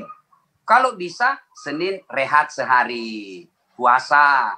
Kamis rehat sehari, puasa. Tanya deh ahli gizi, ya. Kalau orang puasa Senin Kamis, insya Allah peluang hilangnya racun-racun dalam tubuh kita itu lebih baik daripada tidak pernah puasa. Bukan cuma Senin Kamis itu, 12 bulan jangan makan terus. Allah kasih rehat deh 1 bulan, bulan Ramadan. Nah, coba itu semua diatur. Subhanallah ya. Nah, kemudian Nabi lagi jelaskan makan yang halal. Halalan, thayyiban, wasian. Diatur semua. Tanya ahli medis, ternyata apa yang diharamkan Allah pasti pahala buat kita, pasti faedah buat kita. Sebagai orang beriman, ini tadi tinjauan sunnatullahnya. Ibu dokter, apa yang Ibu dokter jelaskan tadi itu sunnatullahnya. Tapi biar itu kita lakukan, tapi kalau Allah berkehendak kita kena, ya kena. Maka ada yang disebut unsur X. Bagi kita orang beriman, apa unsur X itu? Doa. Saya sudah pola hidup sehat, jaga imunitas, tapi kalau Allah berkehendak, enggak. Maka kita punya kekuatan doa. Kemudian setelah berdoa, sangka baik. Ya, ada virus, tapi kalau Anda depresi, ya, Anda paranoid, wah, itu makin datang makin turun imun kita. Maka kita bersangka baik. Gimana sangka baiknya? Allah jelaskan, ana inda sonni abdibi. Saya tergantung sangka hambaku. Kalau dia sangka buruk, buruk. Itu yang bahasa orang Eropa bilang negative thinking. Kalau kita sangka baik aja. Kena penyakit bagi orang Islam tidak ada masalah. Bagi kita, kata Nabi, semua urusan umatku ini baik. Dia kena penyakit sabar, pahala buat dia. Bukankah orang sabar itu menggugurkan dosa-dosanya? Ya, kalau dia sehat, dia bersyukur, baik. Jangan setelah mendengar ini bahwa orang sakit menggugurkan dosa, malah bapak tidak pakai masker lagi, kemudian tidak pola hidup sehat. Itu namanya beleng-beleng. Tetap harus ada standar kesehatan yang harus kita terapkan. Sudah kita terapkan standar kesehatan, lalu watawakkal ilallah, bertawakal kepada Allah. Nah, ini ada cara meningkatkan imun. Nah, Ibu dokter tadi itu kan salah satu WHO itu kalau mau meningkatkan imun, perasaan harus enak. Ya. Adalah orang yang kena COVID suaminya. Dokter katakan, ibu harus bantu saya menyembuhkan suami. Bagaimana caranya, dok? Kata Pak dokter, ya ibu harus buat suaminya senang, bahagia. Maka tiap hari suaminya diberikan berita gembira oleh istrinya. Pak, sembuhlah kau, Pak. Sembuh kau, Pak. Sembuh kau. Kalau kau sembuh, saya kasih nikah lagi kau, Pak. Terserah kau mau pilih mana. Sembuh kau, Pak. Kata suaminya, benar enggak? Benar, Pak. Saya kasih nikah kau. Enak perasaan suaminya. Benar, sembuh. Kenapa? Karena perasaannya nyaman. Nah, itu jadi percaya bahwa Islam sebagai agama yang mengatur kita dari bangun sampai tidur, sampai bangun lagi, diatur semuanya. Apa yang Allah haramkan ikuti, jangan diterjang. Kemudian apa yang Allah halalkan, silahkan lakukan. Apalagi apa yang Allah sunnahkan, apa yang Nabi sunnahkan, laksanakan. Karena itu pasti baik buat kita.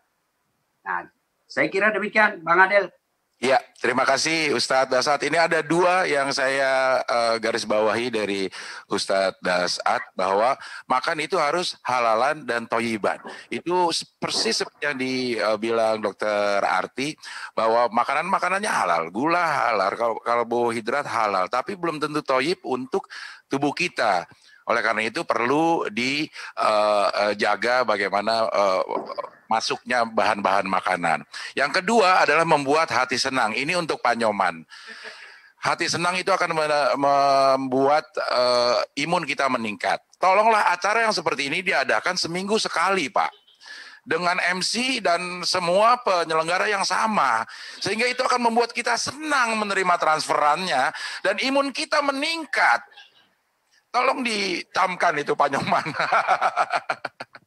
Oke, baik. Sekarang saya berikan kesempatan kepada yang hadir di sini. Silakan yang mau bertanya, ini moderatornya gimana mekanisme untuk bertanya kepada floor yang menyaksikan? Mungkin bisa MC, Mbak Michiko. Cara kita menerima pertanyaan-pertanyaan dari floor yang menyaksikan acara ini. Mas Abdel, kita baca pertanyaan itu melalui chat ya, Q&A yang ada di chat. Mas Abdel, silakan Mas Abdel. Nomor di WA Q&A, di Mbak Q&A. Nomor WA Mbak Michiko berapa? Ada nomor rekening Mas Abdel. Kirain di chatnya ke sana ya. Di Q&A ya. Iya, di ada Q&A. itu Mas, kita sediakan. Ini mic-nya mouse-nya nggak jalan lagi nih. Sebentar ya.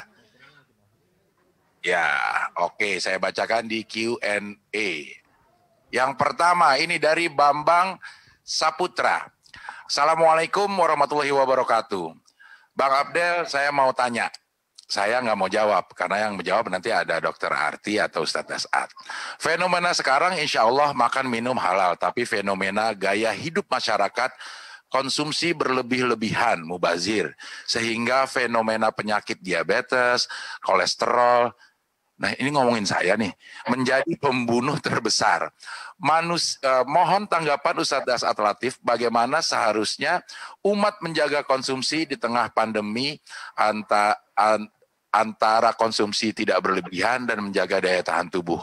Menurut Ustadz dan Dokter Indira, implementasi hadis Nabi makan pada saat lapar dan berhenti sebelum kenyang untuk menjawab problem kesehatan masa kini, bagaimana? Syukron kasir, Bambang Saputra. Ini sebenarnya udah terjawab tadi ya, Sawat. Nah, benar sudah terjawab itu tadi. Jadi kiat untuk menghindari pola mubazir itu yaitu tadi, makan setelah betul-betul lapar, berhenti sebelum kenyang.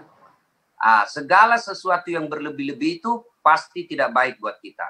Ya, balon aja, balon, dia ada ukurannya. Kalau ditiup terus pasti meledak. Tubuh kita juga begitu, ada sensornya. Alhamdulillah, Allah kasih sensor. Sensornya apa? Rasa lapar. Jadi bayangkan seandainya tidak ada sensor rasa lapar, kita tidak tahu kapan harus makan. Tapi Allah kasih. Reaksi tubuh kita ini ada disebut ciri-ciri makhluk hidup itu ada 5. Satu diantaranya adaptasi. Ya, ketika dia lapar, pasti adaptasi tubuh kita. Ketika dia butuh air, pasti akan muncul ada indikatornya. Ya, kalau mobil kendaraan kan ada indikatornya. Kalau dia butuh bensin kan dia menyala itu kedip-kedip merahnya. Allah kasih kita sensor. Sensornya kalau tubuh kita butuh air, dia akan rasa sensornya. Apa sensornya? Haus. Ya, ketika haus, ya minum.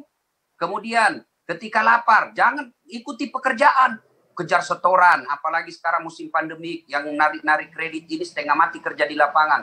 Akhirnya kerja lupa makan. Padahal tubuh sudah memberi respon, saat kau harus makan, ada rasa lapar. Ya, kemudian kau harus capek, istirahat, ada sensornya, kau harus istirahat. Apa itu? Tidur. Tidur itu ketika ngantuk obatnya, ketika ngantuk obatnya bukan ngopi. Obatnya bukan obat kuat, tapi apa? Tidur. Obat ngantuk itu ya tidur. Karena Allah kasih sensor, kalau kau waktu istirahat, istirahat. Tapi kita karena kejar setoran, terlalu banyak kredit. Akhirnya 24 jam dipaksa tubuh kita bekerja.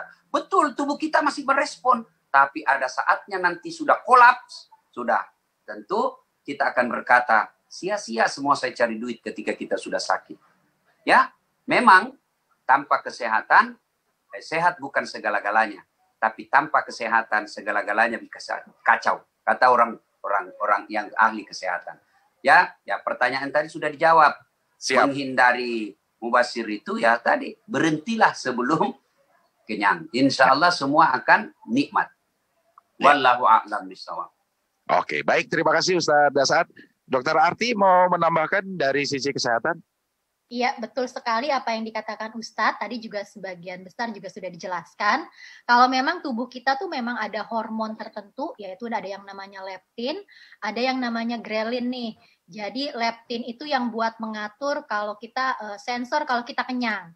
Kalau grelin ini yang ngatur kalau kita lapar. Nah, kalau misalnya memang kita sudah waktunya makan, si hormon grelin ini akan ngasih kode ke badan kita supaya kita mulai mencari makanan.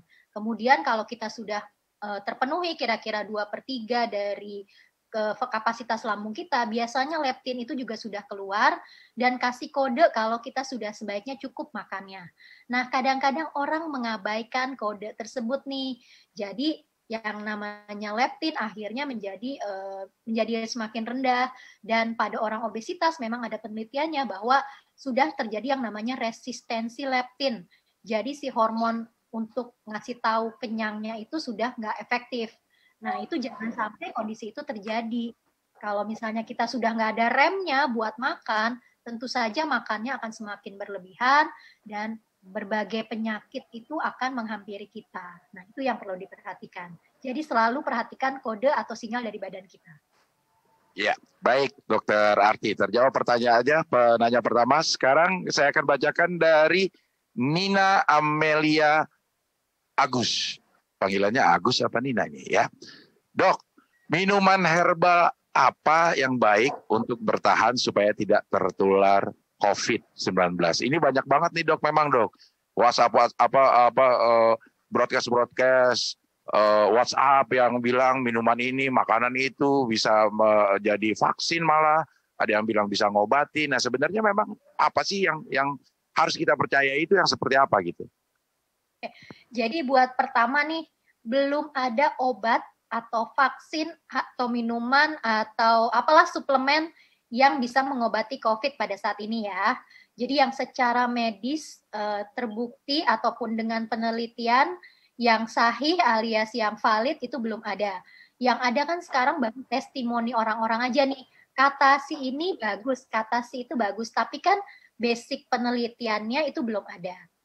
Nah kemudian apapun yang kita tambahkan, suplemen baik berupa obat dalam hal kimiawi ya, ataupun yang secara alami herbal, itu tidak akan ada artinya kalau makan kita nggak bagus.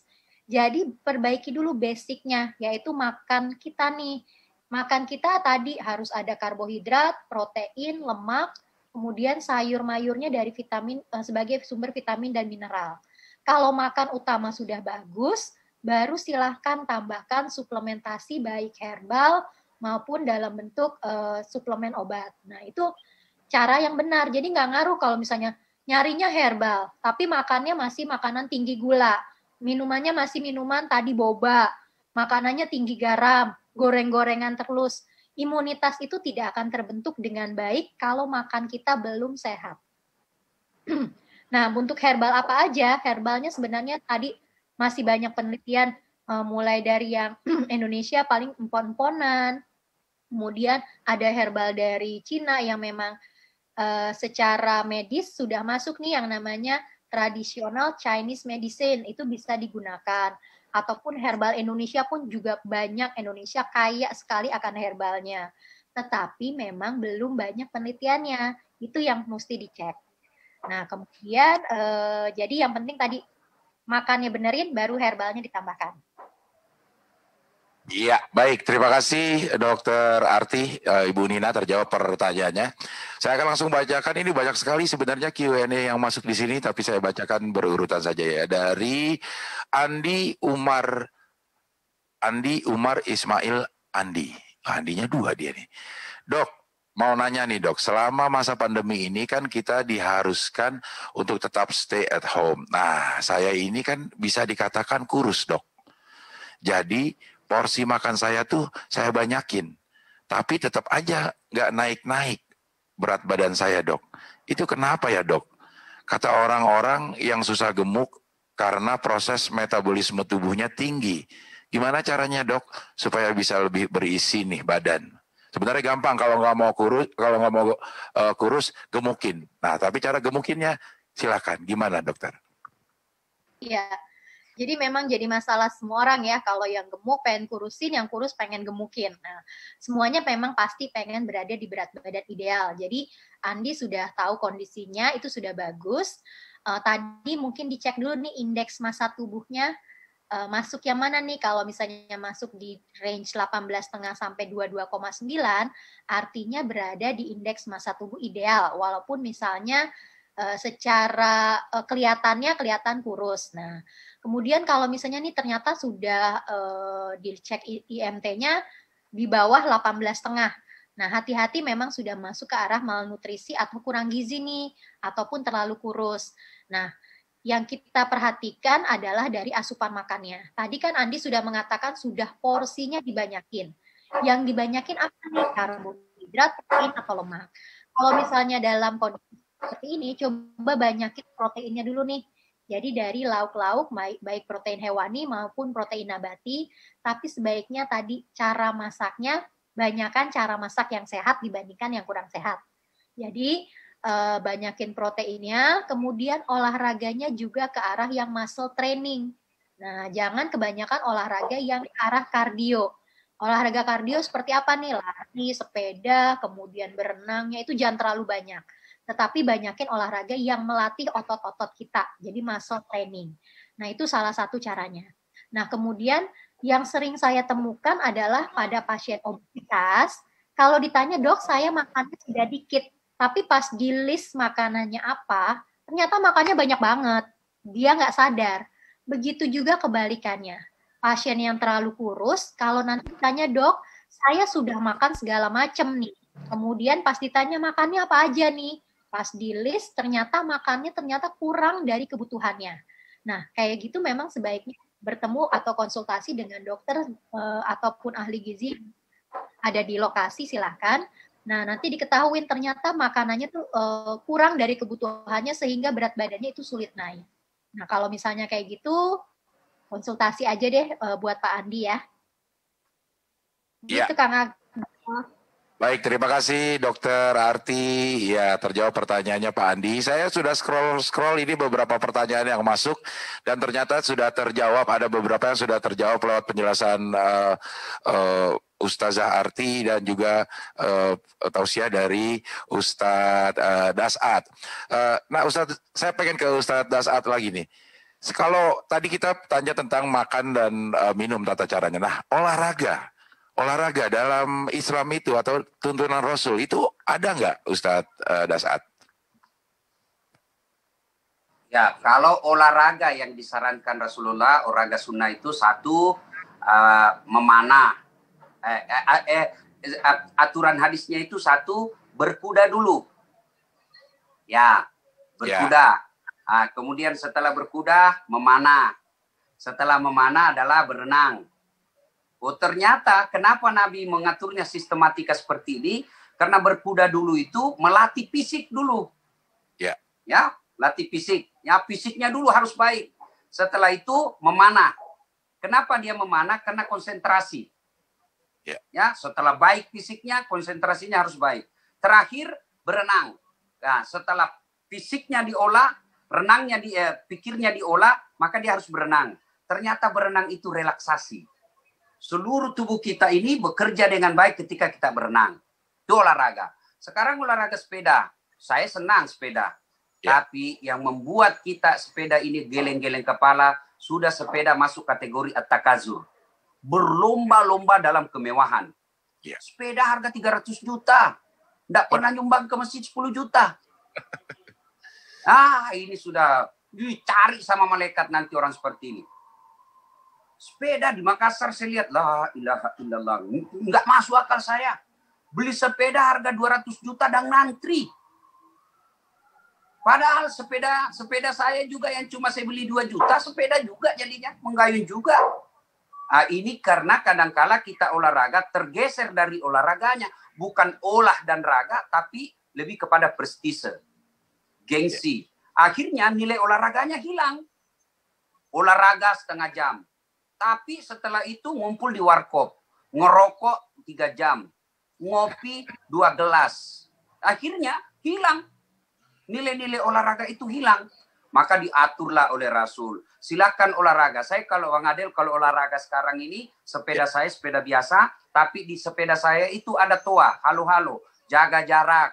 Jaga kesehatan. Ya, pakai masker. Jangan berkerumun. Jaga mata. Jaga syahwat. jaga istri, banyak pelakor. Ya. Nah, banyak sekarang sepeda modus. Iya, modus benar. Ternyata melanggar syariah, kelihatan auratnya. Iya.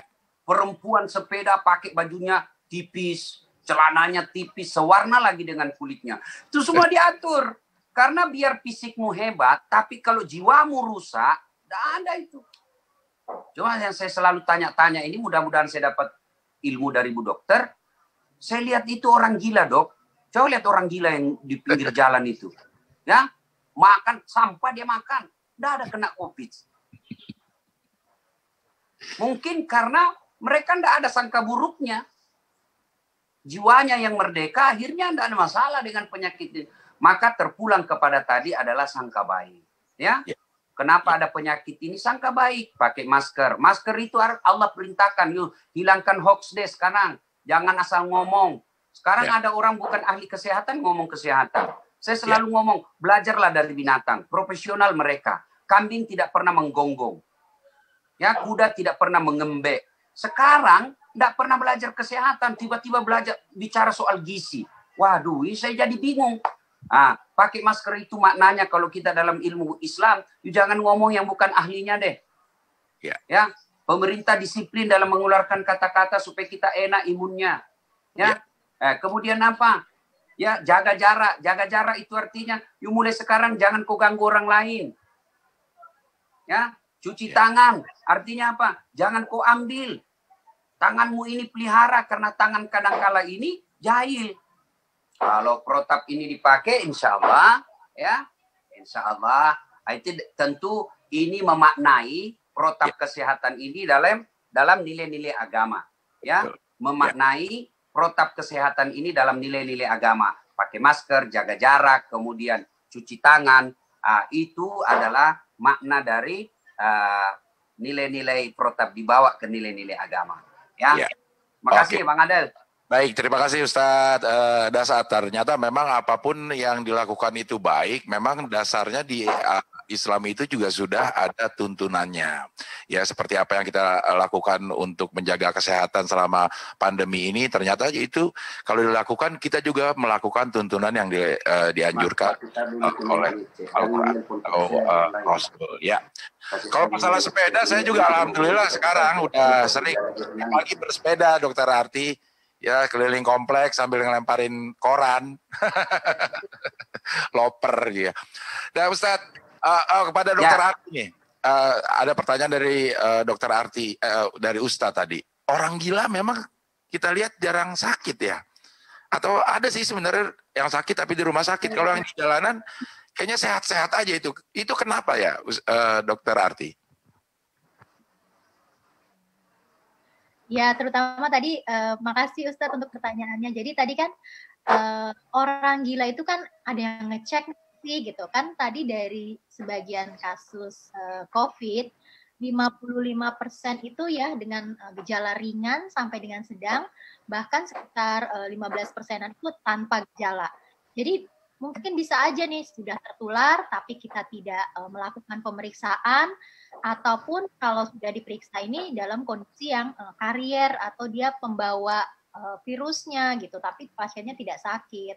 Nah, kalau misalnya memang ada juga teori yang namanya teori clean hygiene gitu. Jadi semakin orang semakin bersih, semakin jarang paparan virus dan bakteri ataupun patogen lainnya. Jadi begitu ketemu badannya itu nggak inget lagi, nggak ada sistem ingetnya lagi nih buat virus dan bakteri. Jadi pada saat itu imunitasnya langsung reaksinya langsung berlebihan. Nah, tadi kan ada yang namanya sel B. Sel B itu fungsinya adalah untuk mengingat, memori kalau ketemu patogen lainnya. Nah, mungkin dengan dengan orang gila, kemudian orang-orang yang banyak ketemu berpapar virus, bakteri, penyakit, nah itu sudah ada sel memorinya. Jadi dia sudah ingat ketemu dengan virus tersebut gitu. Jadi pada saat ketemu lagi, badannya itu sudah lebih efektif untuk menangani serangan dari virus tersebut gitu. Iya. Baik, terima kasih Dokter Arti. Saya akan bacakan lagi ada beberapa pertanyaan ini yang cukup unik. dari Lisa Afrianda. Assalamualaikum warahmatullahi wabarakatuh. Saya ingin bertanya, saya termasuk orang yang kalau makan harus ada rasa pedasnya. Jadi, apakah pedas bisa meningkatkan atau menurunkan imunitas tubuh kita? Sepertinya bisa meningkatkan, yang menurunkan itu adalah omongan pedas tetangga. Itu akan menurunkan imunitas tubuh kita. Ya. Silakan Dokter Arti, ada pengaruhnya nggak sih makanan pedas? Ya, kembali lagi tadi prinsip jangan terlalu berlebihan ya, apapun itu gitu. Jadi tadi pedas atau di cabai itu sebenarnya ada yang namanya antioksidan capsaicin. Nah, ini fungsinya adalah sebagai antioksidan, jadi bisa membantu untuk meningkatkan salah satunya sistem imun. Nah, kemudian antioksidan pun efeknya ke seluruh tubuh pun bagus. Tetapi jika kita makan pedasnya berlebihan, cabenya terlalu banyak, jadi apalagi sekarang tuh banyak mukbang yang makan cabai berlebihan ya. Nah, itu ternyata juga kalau berlebihan ya tidak baik tentunya efeknya ke tubuh kita. Salah satunya mungkin menimbulkan mah, kemudian di saluran ususnya juga akan menimbulkan berbagai kerusakan. Jadi sebaiknya tadi kalau suka pedas, jangan berlebihan, nggak perlu itu yang namanya mukbang-mukbang, tetap pedasnya secukupnya. Dan perhatikan kondisinya, kalau memang ada mah, ada GERD, nah itu jangan juga makan pedasnya terlalu banyak, terlalu sering. Iya. Baik, terima kasih Dokter Arti. Ini ada pertanyaan-pertanyaan yang juga masuk dan sebenarnya sudah terjawab oleh Ustadz Dasat Latif ini dari dari Satrio. Mau tanya dong Ustadz, cara hidup sehat ala Rasulullah tadi udah dijelaskan. Kemudian ada dari Nur Zakiyah. Assalamualaikum, saya Nur Zakia Ramadhani dari UNM Makassar. Saya ingin bertanya bagaimana sebenarnya hakikat halalan thayyiban dalam kehidupan kita. Udah dijelaskan juga oleh Ustadz Dasat Latif. Jadi penjelasannya itu memang visioner nih, Ustadz Dasat nih. Sebelum orang bertanya udah dijelasin. Jadi pertanyaan ini adalah pertanyaan yang harus kita hindari karena ini adalah pertanyaan mubazir. Sudah terjawab tadi semua sama Ustadz Dasat Latif. Ada yang ingin ditambahkan Ustadz? Silakan menanggapi pertanyaan. Jadi berputar-putar pada kesehatan. Ya. Ikuti aja sunnah Rasul. Ya. Jadi setiap produk itu ada kan sebagai prototipenya atau pilot project. Ya. Nah, Allah menciptakan laqad kana lakum fi rasulillahi uswatun hasanah. Maka contohlah Rasulullah kalau Anda mau sehat. Mana pernah kita dengar Rasulullah mencret? Mana pernah kita dengar Rasulullah kena diare? Enggak kan? Pola hidup beliau sehat. Kenapa? Tidak pernah sangka buruk. Sangka baik dalam hidup ini. Kan Nabi sudah bilang begini, dalam dirimu terdapat segumpal darah. Apabila segumpal darah itu sehat-sehat seluruh tubuhmu. Segumpal darah itu sakit-sakit seluruh tubuhmu. Apa itu? Dialah qalb, hati. Maka sempurnakan dulu, sehatkan dulu hati. Fisik insya Allah akan ikut sehat. Nah, untuk sehat kita enggak usah. Kalau tadi dikatakan apa tadi bahasanya herbal, kalau herbal saya sejak kenal namanya habatus sauda, saya pakai karena itu Rasul lakukan. Apa obat-obat herbalnya Rasulullah? Anda tidak akan tahu kalau Anda tidak belajar sejarah hidup Nabi. Maka mau sehat, belajar sejarah hidup Nabi. Sejarah hidup Nabi, Nabi tidak pernah begadang. Begadang jangan begadang kalau tiada artinya. Begadang boleh saja kalau ada perlunya. Itu Rasulullah awal tidur, awal tidur beliau, awal juga bangunnya. Kalau kita akhir tidurnya, akhir juga bangunnya. Tidurnya jam 2 dini hari. Kemudian bangunnya itu sudah menyalahi sunnah. Ya, Al-Quran mengajarkan malam untuk istirahat, siang untuk cari nafkah. Tapi kan kadang-kala kita 24 jam cari nafkahnya. Akhirnya sudah salah. Nah, intinya bicara soal sehat, ikuti pola hidup Rasulullah sebagai orang Islam. Sudah itu, tawakal ilallah. Berserah diri kepada Allah. Ya? Makan, kalau soal makan, pola hidup Rasulullah. Jangan berlebih-lebih. Apapun kalau berlebih-lebih, pasti merusak. Maka jangan berlebih. Dan enaknya kalau Anda makan setelah lapar dan berhenti sebelum kenyang, semua makanan akan nikmat. Kalau Anda makan berlebih, orang Bugis bilang nalakju maki. Ngenak. Kalau enak, maka begitu ketemu makanan berikutnya kita merasa tidak enak lagi. Nah, maka inilah pola hidup Rasulullah kita ikuti. Nah, bagaimana cara mengikuti pola Rasulullah? Berawal dari mencintai Rasulullah. Dan wujud cinta kepada Rasulullah, Anda belilah buku hidup Rasulullah. Itu ada banyak sekali buku. Cara hidup sehat Rasulullah. Itu ada semua bukunya. Cuma kan kita malas membaca. Ya, sekian demikian, Bang Adel. Ya, terima kasih Ustadz Dasaat, sudah terjawab. Itu ada pertanyaan ini juga berikutnya saya membacakan ini dari, tidak pakai nama ini, anonymous attender dari untuk Dokter Arti. Saya mau nanya nih, kalau kita vegetarian tetapi tidak suka yang dikukus atau dimasak. Ini kalau vegetarian berarti seperti pagar. Karena pagar makan tanaman. Sukanya mentah. Apakah itu baik untuk tubuh atau tidak, Dok? Jadi makan yang mentah nih, Dok. Dia nggak suka dikukus atau dimasak dulu. Justru maunya yang mentah-mentah. Jadi tadi vegetarian, sekarang banyak orang mulai beralih ke arah plant-based atau vegetarian, ataupun belum ke arah yang full vegan ya, masih masih ovo-lacto ataupun lakto saja. Nah, ini yang perlu diperhatikan adalah kalau tadi kan makanannya yang makanan yang mentahnya ya, itu lebih ke arah sayuran mungkin ya. Nah, kalau bisa cari bahan makanan segar dari sayur-sayuran, silahkan konsumsi dari sayuran tersebut. Tetapi kalau vegetarian itu kan tetap perlu protein. Nah, protein dapat dari mana nih? Paling sering kan dari kacang-kacangan, dari tahu, dari tempe. Nah, bahan makanan tersebut perlu yang namanya pemprosesan, mau dikukus, mau direbus, mau dipanggang, silahkan dilakukan, dipepes pun enak kan, atau tempe bacem itu juga bisa. Nah, kalau jangan sampai orang-orang dengan vegetarian ataupun vegan itu jangan sampai nggak makan protein. Jadi silahkan makan sayur, buah sebanyaknya, tapi tetap harus ada proteinnya, dan protein seringkali harus ada prosesnya, gitu. Iya, kalau telur itu vegetarian makan nggak sih, Dok? Kalau telur? Kan kalau yang belum full vegan, dia mungkin masih ovo kan telur ya, ovo vegan masih bisa. Jadi tergantung tahapannya, mungkin dia nggak langsung ke full vegannya. Jadi dari tadi lakto ovo. Kalau ovo, setelah ovo baru GoPay, habis GoPay baru link aja. Bu dokter. Iya. Izin Bu dokter. Ini saya jadi ingat soal telur. Ya, itu kan orang katakan sehat minum telur mentah atau setengah matang. Agama itu melarang kalau misalnya kita makan, bukan haram ya, bukan haram, tapi itu bukan bagian dari anjuran Nabi, makan setengah-setengah yang setengah matang. Apa betul sih, saya ini awam ya, apa betul telur mentah itu sehat atau setengah matang sehat? Karena saya tidak, kesepaham saya, karena Rasulullah tidak menganjurkan, maka saya hindari. Tapi gimana tinjauan mediknya? Ya, setuju banget dengan Ustadz ya. Saya juga biasanya tidak menganjurkan konsumsi telur mentah ataupun setengah matang. Karena di dalam telur itu, terutama di bagian putihnya, ada suatu zat yang akan menghambat penyerapan protein.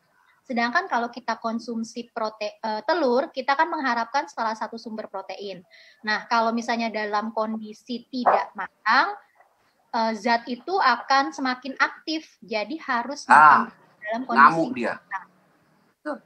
Iya, jadi sebaiknya memang telur matang sesuai dengan saran Ustadz. Ya, baik, terima kasih Dokter Arti. Ini ngomongin telur ayam, saya memang kasihan sama ayam sebenarnya. Ini dia punya telur yang banyak manfaatnya, tapi nggak pernah diakui. Telur ayam itu disebut telur ayam kalau lagi belum diapa-apain. Giliran udah enak disebutnya nggak telur ayam. Ada yang telur dadar, ada yang telur balado, ada yang telur semur. Ayamnya nggak disebut-sebut. Jangankan ayam, nama binatangnya aja nggak disebut-sebut. Giliran yang paling enak disebutnya binatang yang lain. Telur mata sapi. Si sapi enak banget telurnya dari ayam. Yang dapat nama dia ya. Aduh ayam, kasihan dah. Oke, baik, ini waktunya masih ada 5 menit sepertinya, karena di rundown kita 10.55 sudah harus selesai. Ada beberapa pertanyaan lagi dari Mahendra dari NTB ini. apakah betul banyak makan ikan air laut akan meningkatkan pola pikir kita atau menjadikan kita pintar? Bukankah pintar itu sifatnya relatif, yang tentu bagi orang yang belajar terus-menerus.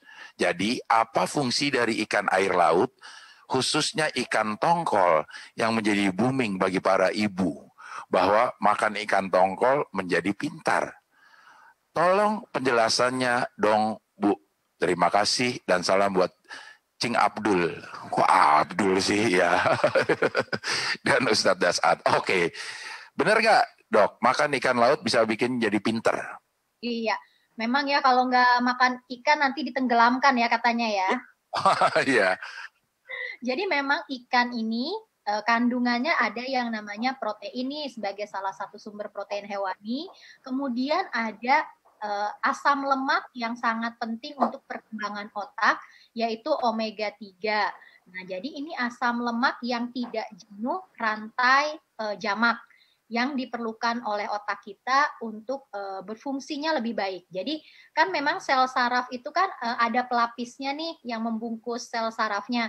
Nah itu memang dibuat dari asam lemak tidak jenuh rantai jamak tadi nih yang kita sebut sebagai omega 3. Nah sumbernya memang dari ikan laut dalam. Kalau misalnya di Indonesia banyak sekali ikan laut dalamnya, salah satunya tongkol, boleh, tuna, kemudian ikan gabus pun masih bisa buat salah satu sumbernya, atau ikan tenggiri itu juga bisa. Jadi nggak harus hanya tongkol, tapi ikan-ikan lokal lainnya silahkan divariasikan untuk sumber omega 3 yang akan membantu perkembangan otak gitu. Jadi kalau biar jadi pintar kan harus perlu bahan bakunya dong, bahan dasarnya. Nah kalau misalnya bahan dasarnya yang membentuk otak ini tidak baik, tentu saja kepintaran itu tidak bisa kita capai gitu. Jadi dari banyak penelitian juga sudah ada nih kalau anak-anak yang dengan konsumsi protein dan sumber omega 3 yang bagus ternyata bisa mencapai IQ yang lebih tinggi dibandingkan dengan anak-anak yang tidak mengkonsumsi cukup protein dan sumber omega 3 yang lebih sedikit gitu. Jadi bahan dasarnya membentuk otak dulu baru nanti ditambah belajar gitu. Iya. Baik, terima kasih Dokter Arti. Dan sudah terjawab pertanyaan dari NTB Nusa Tenggara Barat.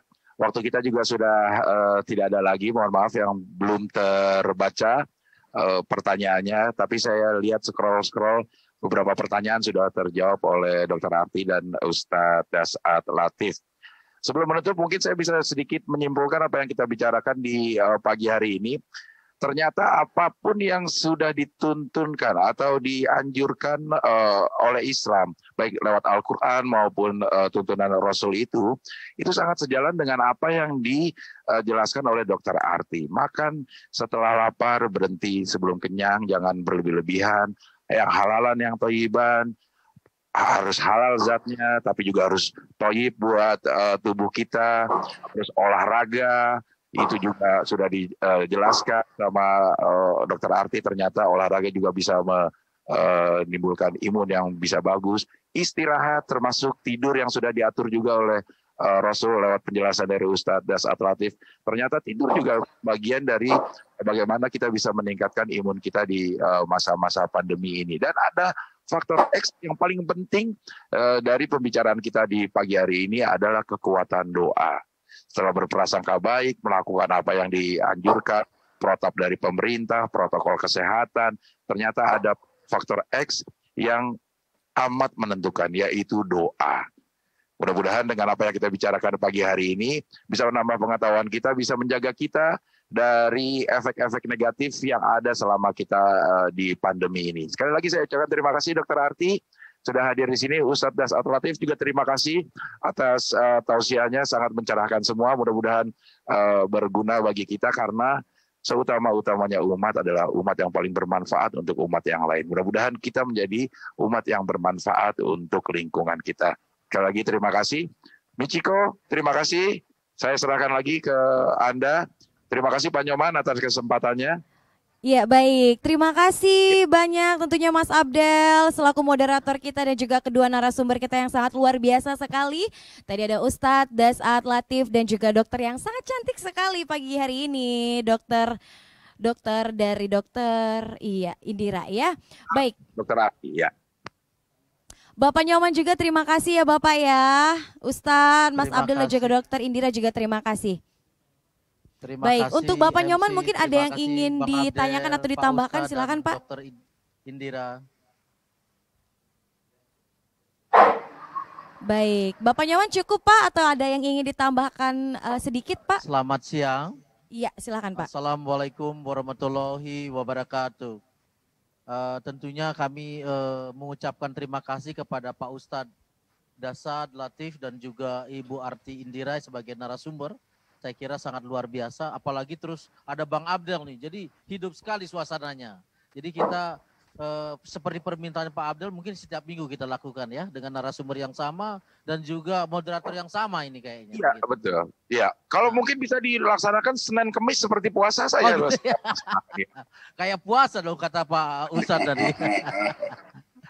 Sekali lagi terima kasih, mudah-mudahan apa yang tadi disampaikan dari jam 9 sampai jam ini, jam 11 ya, kami di WIT soalnya sudah di Wita ya, kami sudah jam 11. Mudah-mudahan bermanfaat bagi kita semua dan juga kita bisa menjalankan protokol kesehatan sehingga pandemi COVID-19 ini kita bisa berlalu, apalagi di Januari harapannya vaksin sudah ada. Sekali lagi terima kasih, kami tutup. Wassalamualaikum warahmatullahi wabarakatuh. Selamat siang. Waalaikumsalam warahmatullahi wabarakatuh. Terima kasih sekali lagi Bapak Nyoman, beserta juga dengan moderator kita sekali lagi Mas Abdel dan juga kedua narasumber kita luar biasa sekali ya, Ustadz dan juga Dokter Indira. Baik, untuk Bapak Ibu, berikut sudah rangkaian acara kita untuk hari ini dengan talk show yang sangat luar biasa sekali. Dan jangan lupa, siang ini ya kita akan ada prosesi momen opening ceremony yang akan langsung tayang live di Zoom meeting dan juga di sosial media kita. Dan juga kami ingin mengingatkan untuk Bapak Ibu, hari Jumat nanti, hari Jumat besok, juga nanti kita akan ada tablik akbar virtual di 1 Muharram 1442 Hijriah. Tentunya dengan tema mendorong ekonomi syariah sebagai penggerak ekonomi regional pasca penerapan New Lifestyle. Dan juga akan ada sesi talk show dengan tema putar uangmu dengan bijak. Kalau begitu akhir kata saya Michiko Farahdiba pamit undur. Wassalamualaikum warahmatullahi wabarakatuh. Sampai jumpa lagi di hari berikutnya. Terima kasih.